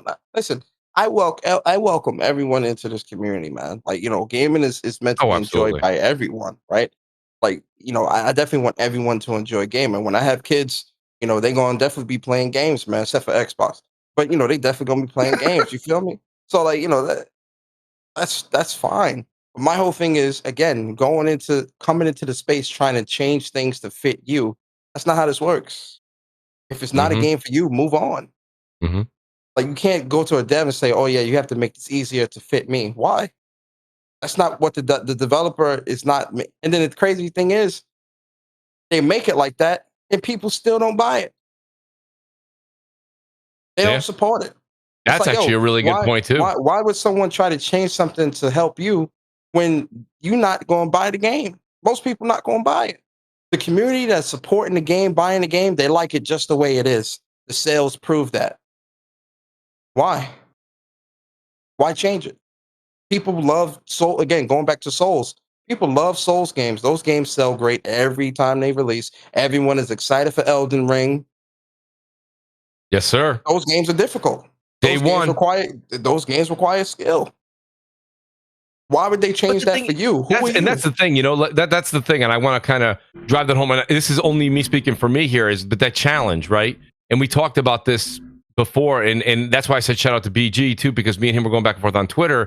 And there were people saying how hard the game was. And I wrote, because he was in the feed. And I said, that encourages me to play the game even more. I can't wait for Returnal now because people are saying you're not going to beat it. Like, all you got to do is like Persona be like, Mooch, you will never beat this game. That's all someone has to say to me. And then I'm going to make sure I'm not going to beat the game. I'm going to platinum the game. You know what I mean? Like, I want to do it to the nth degree because it's like, that's just the way I am. It sounds like that's what the panel sounds like to me. You guys are right on the same page there. So I want that challenge. I couldn't even fathom playing. I can't wait. Like you said, Elden Ring 3 times, and I'm like, dude, I might even take a day off when that comes out. Like that's just gonna be wild. You know what I mean? Like that's a game that I can't wait to sink my teeth into. But yeah, like that's the thing when it comes down to it. Persona is that like I couldn't see why you'd want to sit down at the end of the night and play a game and not be challenged. But that's because that's how I grew up playing video games. I didn't have a choice when I was a kid. Shit was all hard for the most part. It's even the excuse people are using that's like just like throwing me off because I'm just like, because I got responsibilities. I don't have time to get good and all this. And I'm like, bro, then gaming isn't for you. Then that's just not for you. If that game requires more time than you're able to commit to get through whatever obstacle you need to get through, then you need to find something else to play. Yeah. It's that simple, bro. She listed Hollow Knight.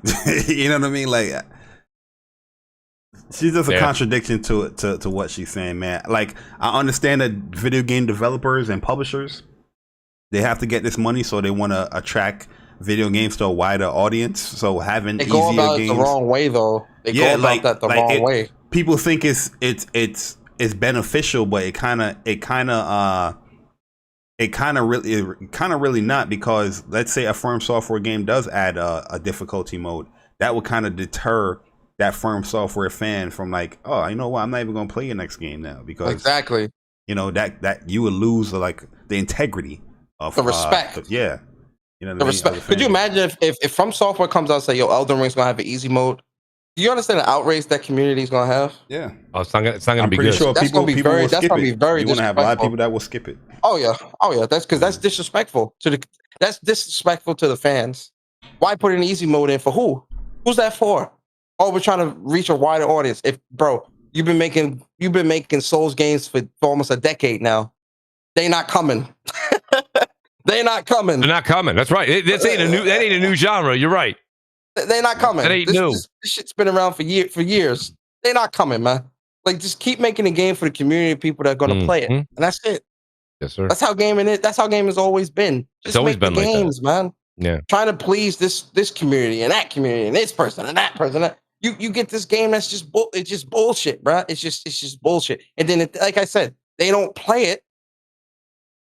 And then what? You wasted money, time, resources on a game that no one's playing now. Not even the one that wants that specific feature or whatever. That's why, like, when it comes to like people talking about, excuse me, I had to cough.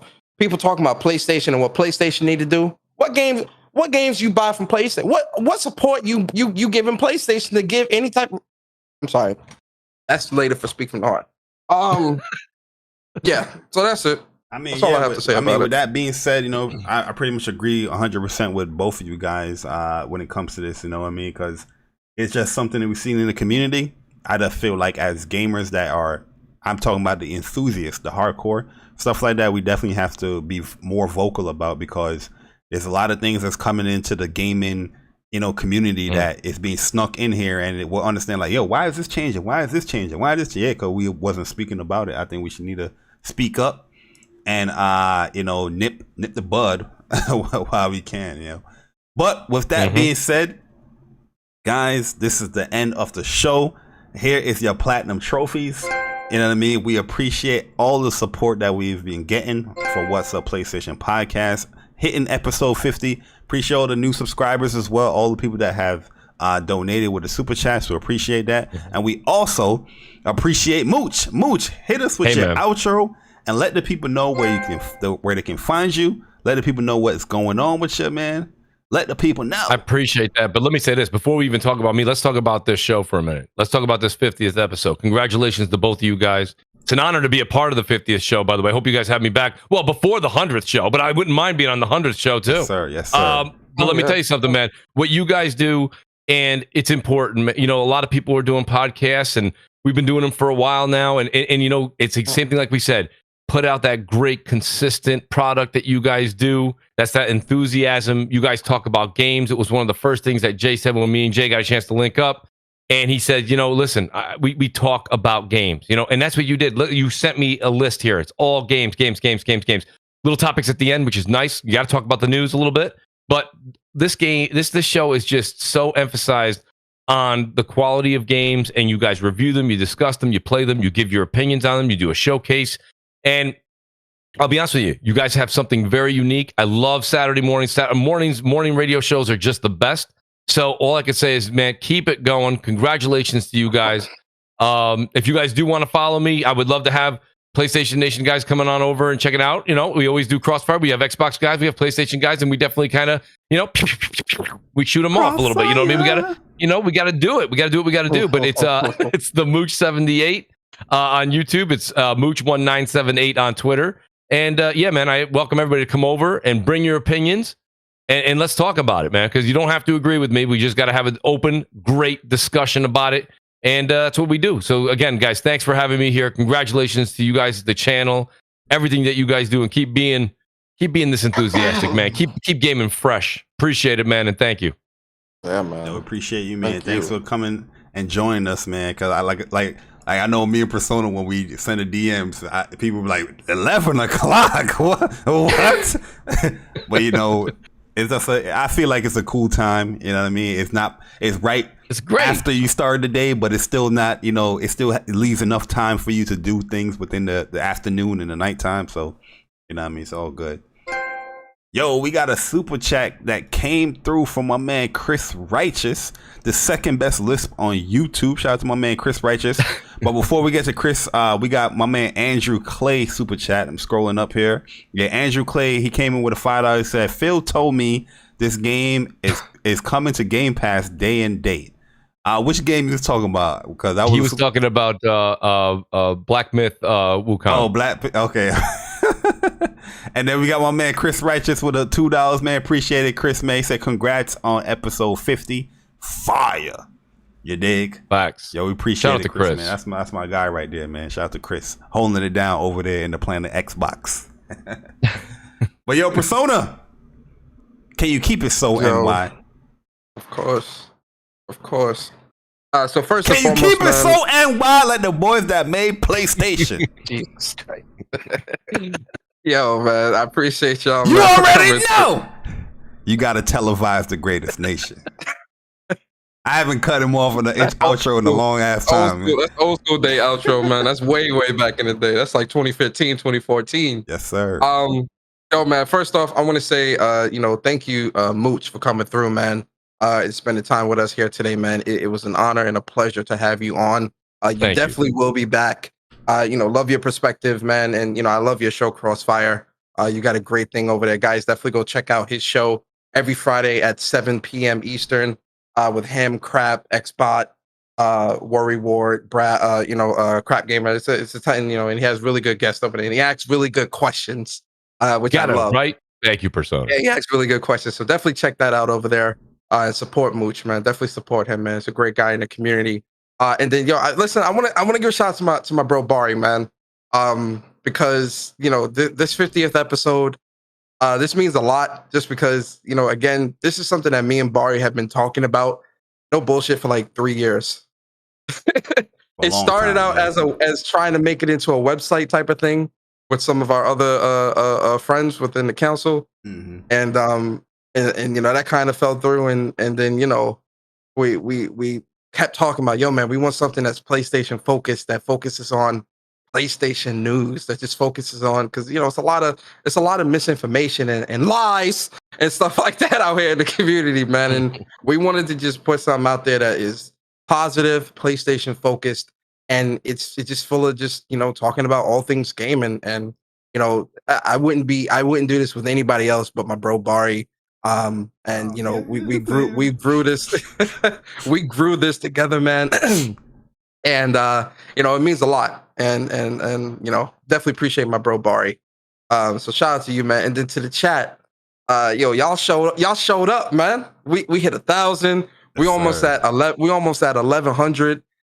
You know, you guys showed up and support us, and that means a lot. I say that every week, man. We really appreciate you guys. You guys definitely come through. You chop it up with us in the morning.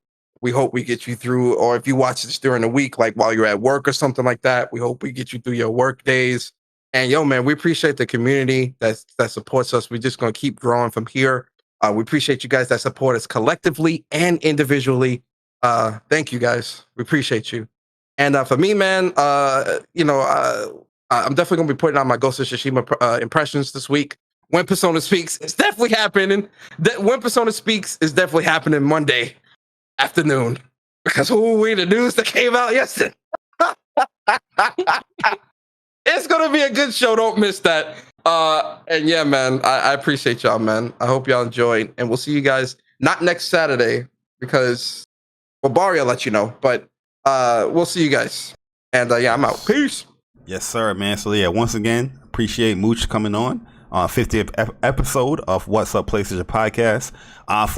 We definitely have a smorgasbord of guests that we're going to be DMing, and we have people that we're trying to set up as well. So if you guys haven't came on the podcast yet, don't worry, we'll get you on the podcast, because there's still people I want to get on here like Thrash, Brap. Yep.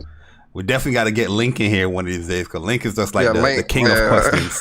So that would be a very interesting show as well. But yeah, we definitely going to get you guys on as well. And we're working in the industry as well, trying to get people on. Hopefully they respond to them DMs, because if you don't respond to DMs, we're kicking the door, waving that 4-4. This is New York, baby. Let's go. You know what I mean? But yeah, guys, once again, man, appreciate it, man. We made it to episode 50. You know, the sentiment is right on cue with Persona as well, man. I always appreciate my man Persona. You know what I mean? I wouldn't do it anybody else as well, you know, because like I said, we usually talking about this for a minute, and Persona already know, man. Like I talk very different. Y'all be thinking we be debating and all that stuff, but I talk very differently to Persona off air than how I do it here, man. Because I've been telling Persona for the longest, like, brother man. You know what I mean? You know, when the brother man come out, it's serious. Yeah. When that come out, that means he means it when he say that. But yeah, so next week there won't be a podcast next week, because I'm going to be doing some traveling before the summer closes out. So I'm going to be visiting my friend, my boy Wheezy. We're going to call him Wheezy. I'm pretty sure people that have been on the channel know who he is. I'm going to be traveling, visiting him. So we're going to be back the following weekend. And also, for me, there's going to be a Speak from the Heart later on today. It was going to be Sunday morning, but you know, we're going to do it. We're going to do it later on today, and we're going to be talking about a few things, man. We're going to be talking about a few things. So, and the perspectives will be shown, the pictures will be drawn. You know what I mean? So it's going to be a good one, man. So hopefully we see you guys there for Speak from the Heart. But once again, appreciate all the donations, guys. Thank you. All the new subs, thank you. Keep hitting the sub button. Hit the like button, share the stream out, and let the PlayStation Nation know that we out here. You know what I mean? So yeah, thank you, guys. Episode 50 is now in the books. Boom. It's another trophy. But we gone, guys. See you guys the next following weekend. Should be September 4th? Yep. 4th. All right, guys. Catch y'all later. We gone.